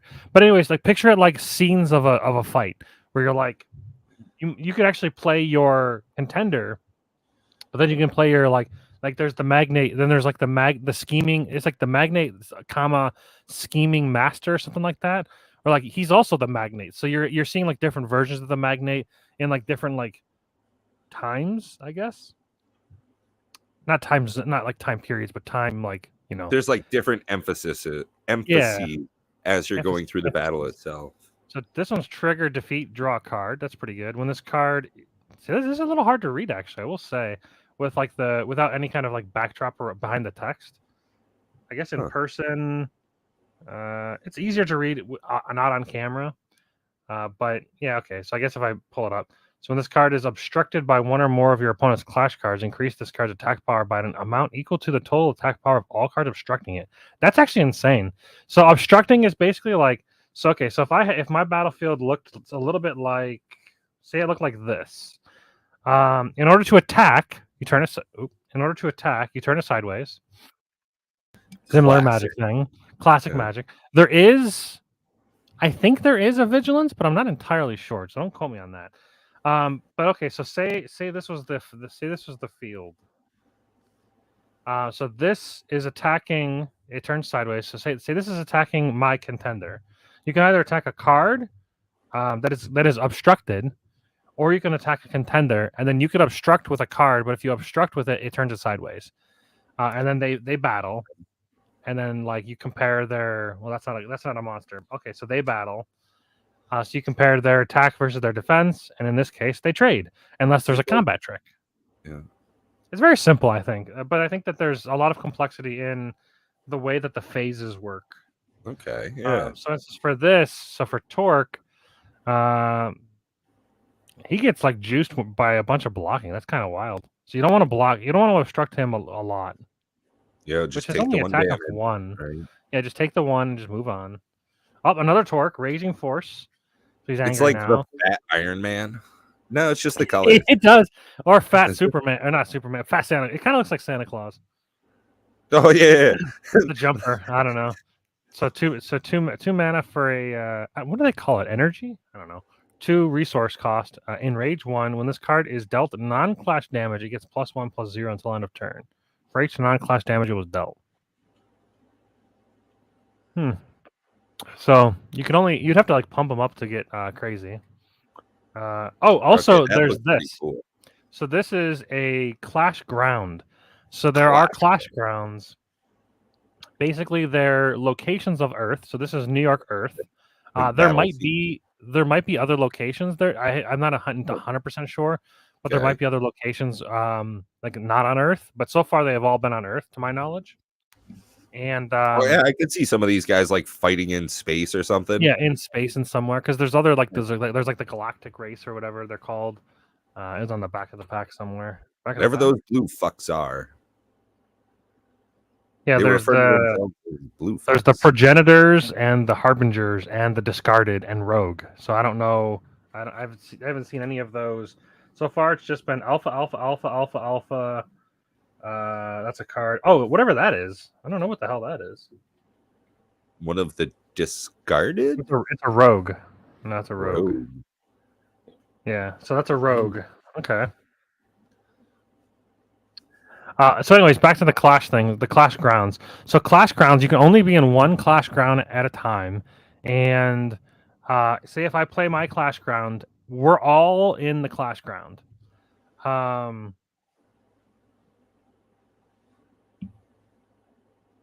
So it depends on. Well, I'm not 100% sure on that. Some things affect all of the opponents, other things don't. So, like in this one, allows you to attach your weapons for a reduced cost of 1. I'm pretty sure that it just says you control, but it does say Clash cards get. I'm pretty sure this means for everybody. I think everybody gets +2/+0 interception. Don't quote me on that because I've never even played the game, but I've only watched somebody play it once, so I know the whole rules of everything. But yeah, Clash Grounds. I know for sure that Clash Grounds are a global effect. You can only be in one Clash Grounds at one time. So if I played this and then the next turn you played your Clash Grounds, it would replace this, and this would go to your like discard pile. Okay, so it's like a global effect. It's a global. Yeah, it's a global like a global enchantment that affects everybody. Yeah, I guess is the and we best can way to only describe have it. one Clash ground at a time. You can only have one Clash Ground at a time. This is an uncommon, Okay. so we're getting into the. So it's similar enough to like Mortal Kombat, where you can get punched real hard and you go to another scene. It looks extra shiny. That looks super shiny. I don't know if that's like a. I don't know if that's like a crazy. That looks like something actually. He's got all the fucking words. God damn. Okay, hold on. That's so many words. Super speed. This card deals clash damage before cards without super speed. Okay, so he's got first strike. You may play this card without paying its resource cost by sending one T-Bone and one Mean Streak Clash card from your Clash zone to Oblivion. Oblivion's your graveyard. When this card defeats another Clash card, you may put one streak counter on it. If this card has one or more streak counters, it gets +1/+1. 3 or more streak counters, it gets breakthrough. Breakthrough is basically trample. 5 or more counters, it gets all your Clash cards get 2/2. That's pretty wild. And 10 or more, it gets 5/5. So yeah, I don't know. This one has like a special like a symbol signed or something. That looks like it's a special thing you have. I mean, is there like a? It's a rare. Oh, IR. I don't know what IR means. Iridescent rare. I don't know. I'd put that thing in a little sleeve. That looks fancy. Definitely looks fancy. It's fucking over the top. Like, I love it. I love fancy cards. Well, see, that's one of the things is like in something new like this, a fresh IP, something like that really stands out. Whereas in Magic the Gathering nowadays, you see a card like that and you're like, oh, okay, cool. This one's going to be either 1, fucked up, or 2, worthless. Oh, look. Very, if at all, there's very, if at all, no crinkling. Yeah. Looks like there's a slight warp, but like very slight. Like I'm sure if I like went like that, now it's straight. It's like, great, now it's got a crease. the card stock definitely feels more like NPC. Oh yeah. Alpha Clash trading card game brought to you by some fucking people. Brought to you by something Surefire Studios? No, Rising Empire Studios. Rising Empire Studios. I don't know if they've created anything that we would know in the past. That's a cool looking back, though. That looks a hell of a lot cooler. It almost seems like a travesty to put that shit in a dragon's shield, cover up the back of those. But yeah, I don't know what this. It's got this like card, a signature, yeah, like a kanji or something in the top right. Does it say who the artist is? Yeah, it says at the bottom. It's Riccardo Ferdacci. Oh, okay. Federici. Oh yeah, look at that. Rising Empire Studios. Rising Empire Studios LLC. But yeah, the way like all the lettering, the lettering is all golded as well. But then it's got this gold stamp. I don't know if like I haven't looked up like the card. I don't even know if you can buy singles of this game. Yeah, right. Alpha So, from what I Clash understand, is Singles for CG. the low price of $75,000, TCG will carry any trading card game. Oh, is that how you get your card game? Yeah, up that's there? why it's like on fucking every that's why they have every card game in the world on TCG Player. I mean, sure. Yeah, I mean, I'm fine with that. Of all the things I care about, that's not one. Oh my god! If you click on the more on TCG Player, it's just ridiculous. What is Wixos? Dude, I've actually seen. My Little Pony Um, CCG? Get the fuck out of here! Yeah, I knew there was a My Little Pony CCG. I've always made fun of that. I want to No, know the. Lorcana's on TCG Player. Isn't this cute? I'm trying to look up rarities. What rarities mean? So there's box topper. So there's legendary. Okay. There are legendaries, and then there's alpha rares, which is AR, and then there's iconic art. Okay, so there's full. Let me share this tab. Yeah, fucking. I'm already. Never mind. I'm Well, sure. excited. I love this. Like this is the Sure. shit I'm into here. Okay, add this. Ooh, So you've got your box my God, topper. I thought it was blurring out like adult artwork for a second when you. No, I don't know what. Oh, let me click this X. There we go. Or maybe, I guess that's just their banner. So they've got the down here. I don't know what the hell AXO is. Fucking. I think that's what comes in this topper thingy. And then there's a box topper, which when you buy a box, you get the magnet tyrant. And then there's legendary, which that would be cool if I got Alpha Aster, Giver of All. Then there's the Alpha Rare, which I think is the same thing. Okay, yeah, so they're the same thing, but they're just different art and different looking. Probably different flavoring. And then there's the iconic art, which is like full art, no text, but it has this gold symbol thing, like I have. So is it still iconic? Oh, iconic rare. Okay, so I got this card here, this iconic rare. Yeah. So IR is iconic. So that's good. That's I think rare. It's on like their splash page. 'Cause, Yeah. I mean, there's just rares after that. Rare. Fuck those regular rares. You got an iconic So rare. there's iconic, legendary, and then alpha. There's only one alpha rare. That's pretty wild. Huh. Yeah, this it's pretty cool. I got a alpha iconic rare. I don't know if this is alpha or not. I think it is because it's a Kickstarter product. Anyways, so cool. I got Mean Streak. Look at that. All right, back to what are the odds we get a dude? Can you imagine if we actually got an alpha rare? That would be cool. Would be pretty. They do have a rip tab. Where's that? Look at that. A rip like a thing. That's nice. Just makes it easier to open. Huh. Oh, look at that. There's like a double shiny back there. Ooh. There's two shiny cards back to back. Oh my god. This box is these packs are insane. Bubble Miller, Matt's just going off the wall with his fucking openings. We got to get your Double Masters collectors out. Hurry, get them. It's on the shelf. I have one left. The magnet charging up. All magnet clash cards you control get +2/+0 until end of turn. So this is a basic action. Looks like. That's pretty expensive to be honest. 4 mana to. I mean, if you're playing a magnet deck, I guess it could be interesting. I don't know. Seems interesting. I don't know if I'd play that. Speaking of basic actions, hit the like and subscribe to help us get to that 1K, would you guys? Just one notification away from getting free content. Back to it, Matt. Here's a magnet, and he's 1 mana for a 1/1. When he dies, you can draw a card. It's pretty decent. Oh, this is just a magnet pack, I apparently. was just gonna say that. Yeah. Was that on the package? No. Some random thing. Magnate's plan.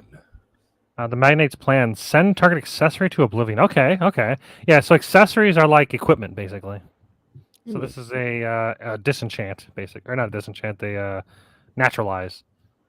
Oh, mean streak. Okay, I can play my mean streak deck. Looking Trigger. for trouble. So it's an 0-1 for 1. When he enters the battlefield, put 1 streak counter on this card. This card gets +1/+0 for each streak counter on it. Okay, so like the mean streak is all about streaking. Excellent. He's all about streaking. Okay, so I got a contender mean streak, so I can actually play. Ooh, He's can the make actual commander. You can make a deck now. I can actually use this guy. Oh shit! Okay. That's So what does like he do? $1,000 card though, Matt. I have no It's idea. I'm just making fucking shit up. something. I don't know. It's we'll put it down here. It's flashy. It looks cool. It's rare, I think. It's iconic. All right, so contender, what does he actually do? So he's got 30 life, just like the other guy. Once per turn during your primary phase, you may move any number of streak counters from a clash card you control to another clash card you control. That seems very strong, actually. Yeah, You get this guy out there and you move counters from this guy to this guy, and then he becomes a fucking god for 4. Clash cards you control with 1 or more streak counters get trigger defeat. You may draw a card. Wow, this guy's nuts. Wow, that is good. He's blue, so I mean, he's got to draw cards as blue. And then if you're under 10 life, clash cards you control with 1 or more streak counter get +1/+1 and super speed. Damn, +1/+1 at first strike. Huh. Yeah. All right, now we're it's just getting turned into all a the mean streak back. all the mean streaks. Newfound. So mean streak, newfound powers. Okay, 2 mana for an 0/2. When you enter the battlefield, put 2 streak counters on this card. This card gets +1/+0 until on each streak counter on it. Wow. So I was actually thinking that this card wasn't going to be that great because I'm like, how are you going to get fucking streak counters on it? But it turns out you can by get playing the mean streak deck. You play the mean got, like, streak deck. You play all the mean streak cards. All right. So I'm thinking now, was that an uncommon? Yeah, now uncommon. All right. So now we move on to another mean streak card. Mean Streak's unique speedster, 5 mana for 2/4 interception. So interception means you can block like flyer. It's reach basically. Okay. So this card can obstruct clash cards with flight. Super speed, so it's first strike, and it gets +1/+0 for each streak counter on it. Okay, for 5, it's pretty bad actually, but it's got all the stuff though, super speed and interception. So I mean, solid block. It needs to have. And he's got a big booty too. A 4 is pretty decent, it seems. Did I get another iconic rare, or is it just fancy? Oh, I got an Avenging Gay. Oh, that's just a common. That's just a common, but it's like fucking blinged out. Look at the fucking foiling on this thing. It's so shiny. Avenging Gay trying to help. Oh my god. Okay. So it reminds me of that like Antifa scene where the dude gets whacked in the head with a frying pan. Avenging Gay trying to help. Clank, clank, clank, clank. A 3/1 for 3. I don't know. It just seems kind of just like it seems kind of like a burn spell. Oh, that looks fancy. Oh. So I got it's a rare. It's a foil rare. Torque, expelling energy, 4 mana. Energy 1. When this card is dealt non-clash damage, it gets +1/+0. Okay. And then defeat. When you may deal 2 damage to target contender or clash card. 4 mana for a 2/4 that enrages with 4 toughness. If there's like a way to like do more like direct, if you like maybe like Torque himself, maybe he has like an ability that you can like ping your dudes. Like I'm guessing Torque, he's got to be the red contender. So yeah, so the foiling one, so this one is just the iconic rare because it has like the symbol. So they do all look like the rares are definitely all just fucking galaxied out. Yeah, they look wild. Yeah, dude, on camera it looks really trippy. It looks good. Let's check the straightness. That's pretty straight. All right. Huh. For an Avenging Gay, it's surprisingly straight. This pack has Moxie on it, so does that mean it's gonna have Moxie cards? Ooh, shiny. All right. Amazon Rainforest. So this one is a Clash Ground. So it's a cheap Clash Ground. When it enters the battlefield, you may draw 1 card, so it replaces itself. That's pretty good. During the draw step on each player's expansion phase, which is basically upkeep, They draw one additional card, then discard one card. So yeah, like this one specifically states that each player does it. That's kind of cool. I don't really know how I feel about this one. Like a draw ditch engine, but for your partners or for your opponent as well. But you do get to draw a card, so it kind of replaces itself. Yeah, It's almost like they're destroying the Amazon rainforest to get goods. Ooh, Ancient Protection, 2 and a white. Ooh, it's white. Oh, it actually even says specifically down here the color of it. It says white. Send target accessory to Oblivion. Okay, so the green and the white have the ability to do that. I thought that said America for a second, but it actually just says Antarctica. America. So this is red. That's a bit. Antarctica's cold, but why is it red? When it enters Is it like a giant death beam or something though? Like look at that mountain. It's all like caved out. Fucking Sauron's eye. It's fucking Goku fucking going Super Saiyan. Oh my god. He's gathering all of the planet's energy. There's a little dude in there. Yeah. Huh. Oh, maybe it's Torque or something. Yeah, that's what I think. Look, it's red, so it's probably Torque. So when it enters the battlefield, deal 1 damage to all clash cards. Ooh, this would be great for Torque. So it's a clash ground. At the start of each player's turn, deal 1 damage to all clash cards. Oh yeah, this is great. This just turns on all your fucking. That's all your enrage. Yeah, this just turns on your enrage for your dude. Okay. Huh. It seems. Avenging Gang is back. Ooh, Cowling. That's a cool looking card. So trigger.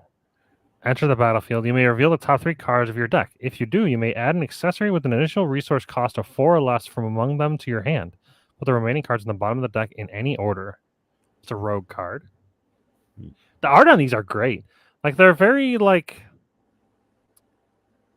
sort of realistic, but also comic book style. Like it's very. Yeah, I was just gonna say it looks like a really well done comic. You know, very stylistic. It is. There is a comic book for it, so it makes sense.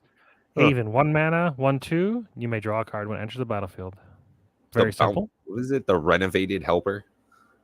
The Resourceful Helper. The Renovated Helper. She's renovating. She just comes in. They knocked out. They knocked out. Her patio, so they could. Put in a. Is this who you are? So it's a counter attack. Target attacking clash card with an initial resource cost of 3 or more gets -4, -0 until end of turn. Then you may draw 1 card. So this is a trap. So that's another thing they stole from a different game. So there's traps in this. So basically, on the trap field, you would place this face down in front of you in your trap field, and then you like this can be any trap, and obviously like in a starter deck you'll know what the traps are because another thing that's interesting. Oh, here's a cool thing.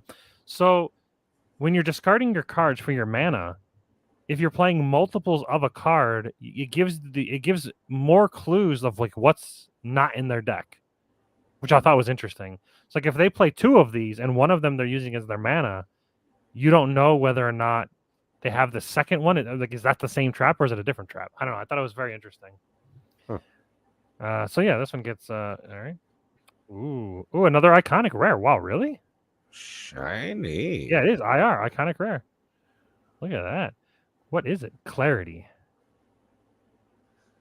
I like how it's called Clarity, but you can't see shit on it. I can't read nothing. There it is. Clarity. Foreseeing Fate? Yeah, Foreseeing Fate. 6 mana. All right, read the questioningly. Exclusive. Only 1 copy of this card can be in your control. Not in your deck, in your control. Interesting. So she's legendary. Trigger. Enter, choose 1. Clash cards you control get +0 or +2/+0 until end of turn, or rogue clash. Oh, so alpha clash cards get +2/+0, or rogue cards get +2/+0. And then once per turn during your primary phase, you may look at the top 2 cards of your deck. If you do, add one of them to your hand and put the one on the fucking what? Okay, scry 2, draw 1 just every turn. That's once per turn. You may look at the top 2 cards of your deck. If you do, why wouldn't you ever want to do that? Yeah, right. Add one of them to your hand and the other one to the bottom. Seems pretty good. 2 iconic rares and 3 packs. I feel like that's very good. Yeah. I don't know if they're like I said, I don't know if they're worth anything, but like iconic rares are. I guess they're the mythics. I mean, it definitely seems cool. Then you got fucking Master Chief right behind it. All right, so we got 2 iconic rares and 3 packs. Only one Moxie's, contender though. A like, little sad. power armor. All right, so we got Moxie's power armor. This is Moxie's actually the contender in this one. That's Moxie right there. Yeah. So this is her armor. You actually get a couple copies of this in. Is that a rare? Yeah, so that's a rare. So it's Moxie's light power armor, 3 black mana. You're gonna pay. It's an accessory, so you can pay 2 black to equip it. Attached card, clash card gets +2/+2 in flight. And this card can only be attached to a whatever that symbol is, clash cards. Cool. Symbol is. Yeah, really cool looking artwork. Seems like it could be an interesting game for sure. Yeah, I need to play the game because I've watched Team Covenant play it, and I just from them playing the game itself, I was like, that game looks like it's $30 to get the 3 packs that I got plus this Alpha Clash set, which gives you 2 decks. And I guess I don't really know if there's anything exclusive in here.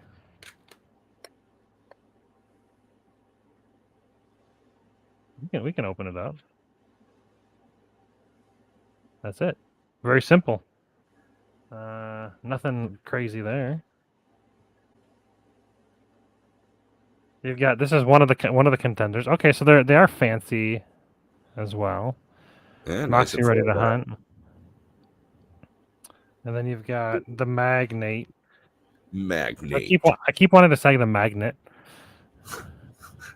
He's the Magnet. Oh, so he actually does have 30 HP. The one that we saw had only 25. Yeah. I wonder if that's like the crappy version, I guess. Maybe like the pre-alpha or whatever. Maybe they decided that every contender should just have 30 HP. Right. So Make far, even. it seems like the 3 colors so far. Actually, that looks like purple, but it is blue. It looks very. I don't know. It has like a purple hue to it, but it says blue on the bottom. Well. But they're like, can I like get let me in? I want to see if there's any special cards in the back.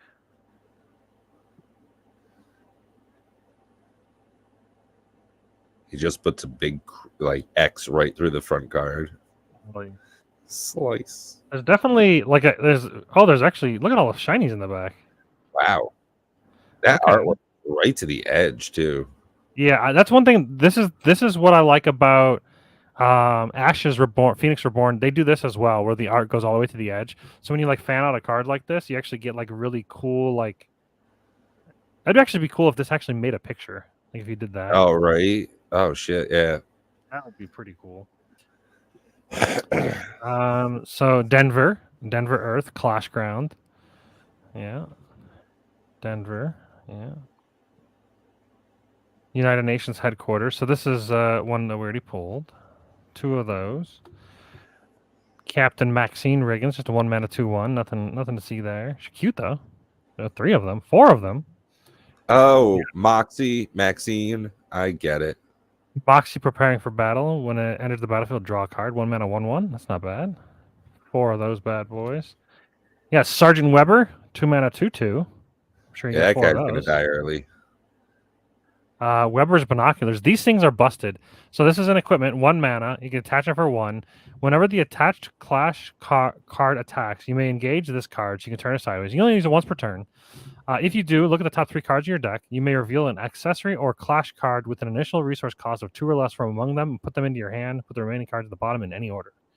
So it just filters through a lot of cards. It's kind of like I guess in this instance, it's sort of what are those? There's a card that goes and gets a land every turn. It's an equipment that's really cheap in Magic.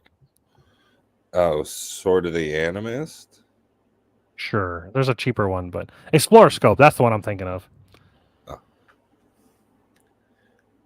Sharpshooter Moxie. Counterplay. So this is a trap. You may activate this trap if the Clash card being played has an initial resource cost of 2 or less, this card is sent to Oblivion instead of entering play. See, that's really cool. So you can play this if they try to play something like that one chick when she enters the battlefield, draw a card. This prevents the card from entering the battlefield. Just go straight to the zone, so you can prevent them from drawing the card. It's pretty good. Okay, so here's the Clash buff. So you can only have 4 of these in a deck. If they say Clash buff, you can only have 4 total because it costs nothing, and it is a basically just a combat trick. So target contender or Clash card you control gets +2/+2 until end of turn. You may then draw a card. I think so far I've seen all of the Clash cards. It seems like all of them draw a card as well. So not only is it free to cast, it's a combat trick, which could be good, but it also draws a card. If it didn't draw a card, I would hate these cards. But because they also replace themselves, it seems pretty good. I think you get 4 of those. Yeah, 4 of those. Moxie Alpha Hunting Specialist, 2 mana for a 3/1. When it enters the battlefield, you may reveal the top 3 cards of your deck. If you do, you may put a Weber or Edwards Clash card with initial resource cost of 3 or less from among them into your Clash zone engaged. Then you may, or then you put the remaining cards into Oblivion. So, okay, so it digs for a card. You get a free cast if you hit. The rest go to your Oblivion, which is your graveyard. Not the best there. I don't like that, but most likely it'll hit if you build your deck correctly. Right. Weber Weapons Expert, 2 mana, 1/1. You may attach a weapon in your accessory zone to. Okay, so that symbol is a symbol. Alpha Hunter. So any Alpha Hunter Clash card you control without paying the weapon's attach cost. Okay, wow, interesting. So interestingly enough, like the body armor, the Moxie's body armor, this power armor. So this one doesn't have an engage cost.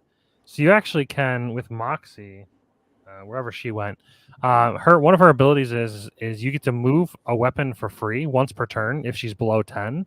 So you can actually like attack with something and then move this over, attack with that, and then like play this guy, move it over, attack with him. Like you can actually do some pretty like you were saying, like the turns get very powerful at the end. We got Colonel Edwards, 3 mana 1/1. That's pretty bad. You may reveal the top 5 cards of your deck. If you do, you may put a weapon with an initial resource cost of 3 or less from among them into your accessory zone, and put the remaining and the bottom in any order. Okay. So that's not bad. You get a free weapon, most likely. And I mean, 5 cards is a good amount. They don't go to Oblivion. That's nice. So he's not bad. And then we already saw the Moxie's Light Power Armor. You get 3 of those. I don't know if there's a limitation of how many cards you can have. How many values of, or how many like number of cards you can play per deck? Oh, okay. So like if you could have more than 4 of something. I'm guessing you only can have a certain number. I mean, there were a couple in there where there were 4 of a kind. So yeah, it seems like 4 is the thing. Deck building and restrictions, page 16. So okay, so there must be exactly 50 cards in your main deck. There can be 10 cards in your sideboard. Only 1 unrivaled card is allowed per deck. Only 4 Clash buff cards are allowed per deck. Only 4 copies of a uniquely named card are allowed per deck, including main deck and sideboard. Okay. So that's what it was. So your deck is 61 cards because you have your main deck is 50, your sideboard is 10, and then your contender is 1. So unlike Commander where it counts as your 100 or your 50, this one does not. Okay, so we got Moxie Primed Clash. 5 mana for a 3/3. You may reduce the resource cost to play this card for 1 for each weapon you control. Okay. I was going to say she's expensive for a 3/3, but that's a good effect to have a reduced cost. And when it enters the battlefield, you may send target Alpha Clash card with an initial resource cost of 2 or less to Oblivion. Oh, she just kills something. She's like a man-eater bug. Yum, yum. You may only play 1 Moxie Primed Clash per turn. Huh. I guess that's fair. If you have like enough weapons to make them free, like playing like constant 3/3s back to back is probably a little busted. All right, so now we're up to the fucking blinged out Moxie Fully Loaded. Ooh, it does look really good. I'll be honest, Moxie Fully Loaded sounds like a tricked out burger down at a pub. Think of Moxie Fully Loaded. Yeah, it does. Damn, that So makes 8 me mana want for 5 guys. 6/7 has flight. If you control 2 or more unattached weapons, you may reduce the cost to play this card by 1. Trigger when it enters, you may attach 1 weapon you control to this card without paying its weapon attached cost. And the resource cost to activate traps you control is reduced by 1. I don't know if that's like a I win card for 8. I feel like you should be like, if you're casting this, you should be like, I win.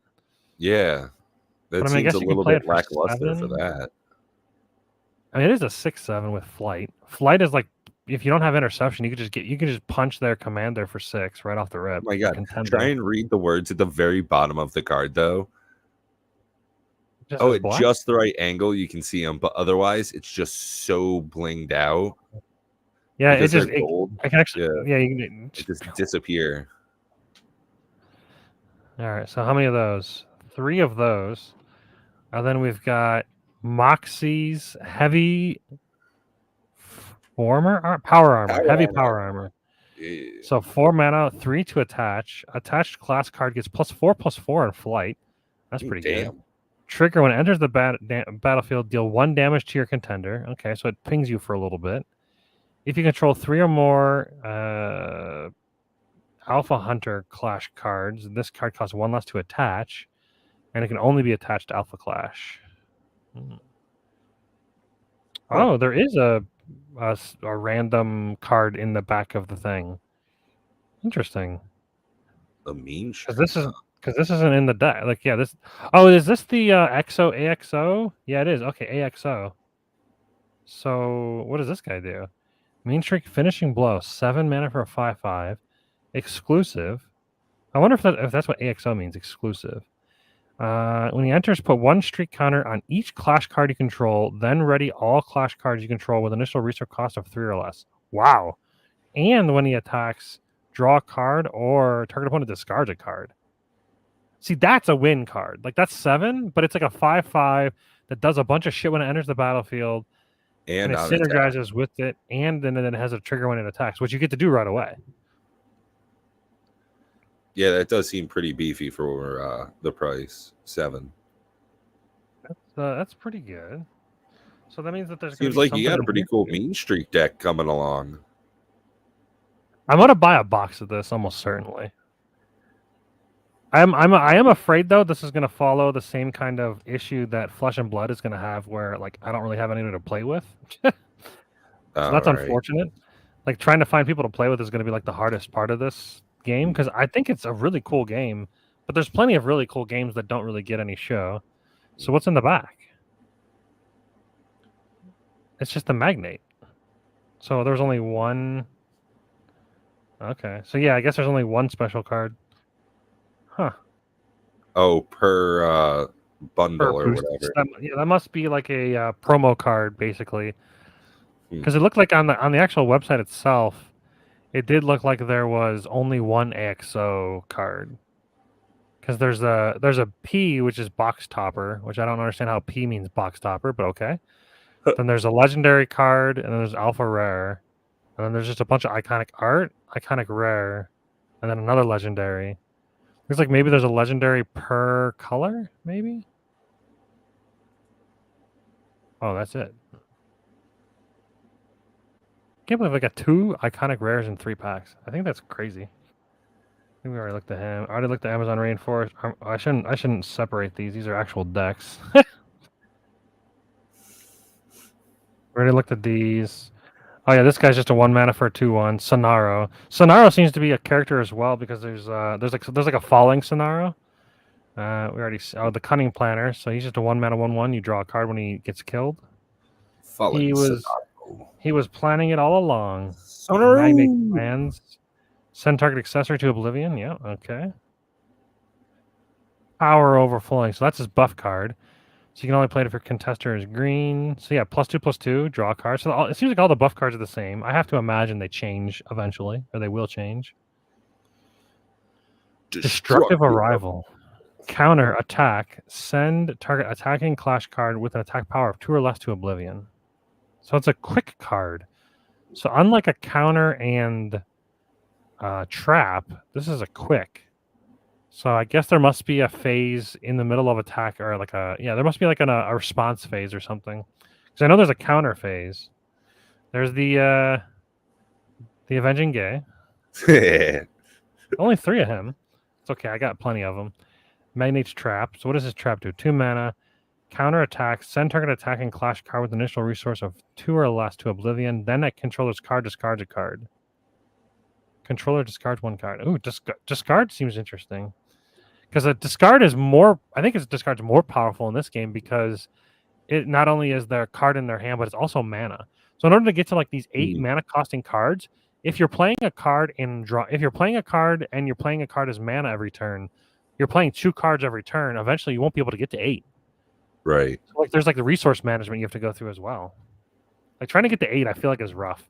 There has to be like multiple turns where you don't play something, or you have like enough card draw. Maybe there's enough card draw in the packs to facilitate a different play style. I don't know. The Menacing Magnate, 2 mana for 2/1 breakthrough. So he's got trample and flight. Okay. Magnate ready to fight. 4 mana 4/4. It's that simple. Don't need no words. Yeah. Magnate's Gamma Spear, 1 mana, basic attack or basic action.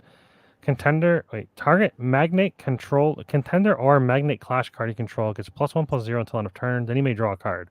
So it's like an action. So you can't even do it. You have to do it like before you attack. So it's just a telegraphed +1/+0. It's kind of weird. I don't know if I play those. Oh, there he is. There's the Falling Sonaro. Sonaro, the Fierce Fighter. Either that or he's breakdancing. So 3 mana 1/2. When he enters, you may send another Clash card you control to Oblivion. If you do, choose 1 Alpha Clash card from your Oblivion with an initial resource cost of 2 or less and put that card into play ready. That card can't attack this turn.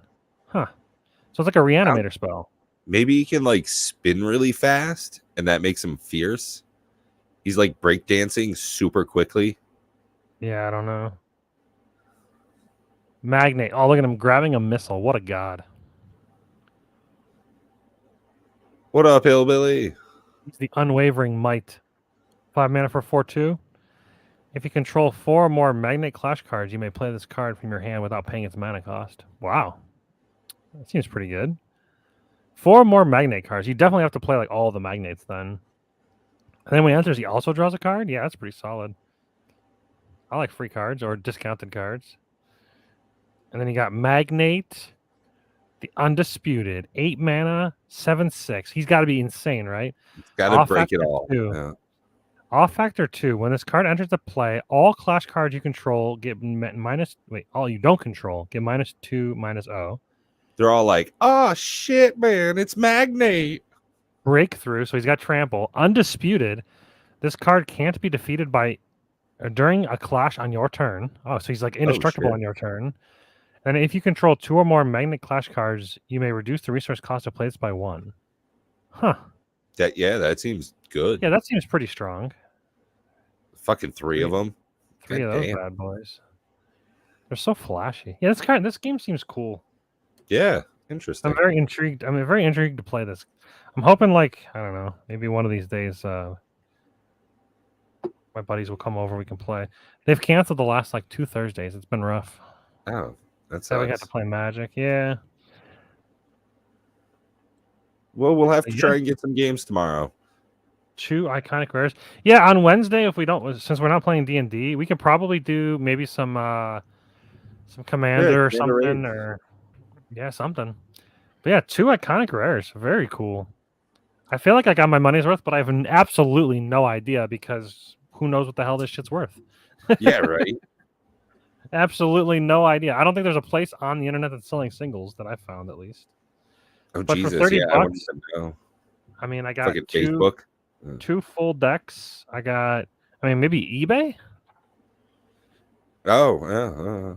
I mean, a box is 60. I think it's like $65. It's like not too bad for a box. Oh, I think no, that's not. 24 packs. eBay. Let's check eBay real quick. We can switch back over to this scene. It's me. It's big. It's me too. Oh my god, I'm still here. Mean Streak. Iconic rare. Alpha Clash.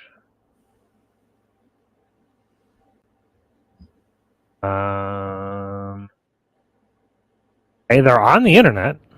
Yeah, I'm They're looking on at them eBay. on eBay as well. 30 looks like about $30.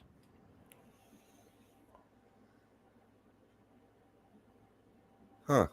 Yeah, 70 Oh, bucks or so shipped for one of these boxes. It's not I'm looking at bad. just the mean streak, blink of an eye. So that's like about $30 right there. One sold for only 10. Oh, that's the Kickstarter one. That's not the pack one. So the iconic rare one, yeah, $30. Ouch, that one sold for $1 for the Kickstarter one. So like it looks like the Kickstarter one is not great, but the one that you pull from the pack is about $30. Huh. But I did pretty good. What about Clarity?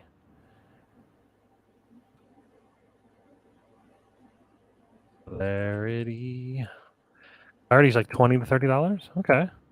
So yeah, I definitely got my money's worth. I mean, granted, these could either go up or down, depending on how successful the game is. Right. The website's pretty well done. I don't really necessarily love the this bar doesn't go away at the top, but yeah, I don't know.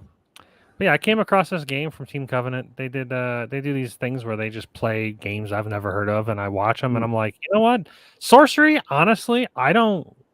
I maybe I have to play it, but it just doesn't appeal to me. It looks overly complicated. It looks kind of annoying. I don't really care too much about the art. Like, I'd rather play Wyvern. Wyvern is a much cooler game to me.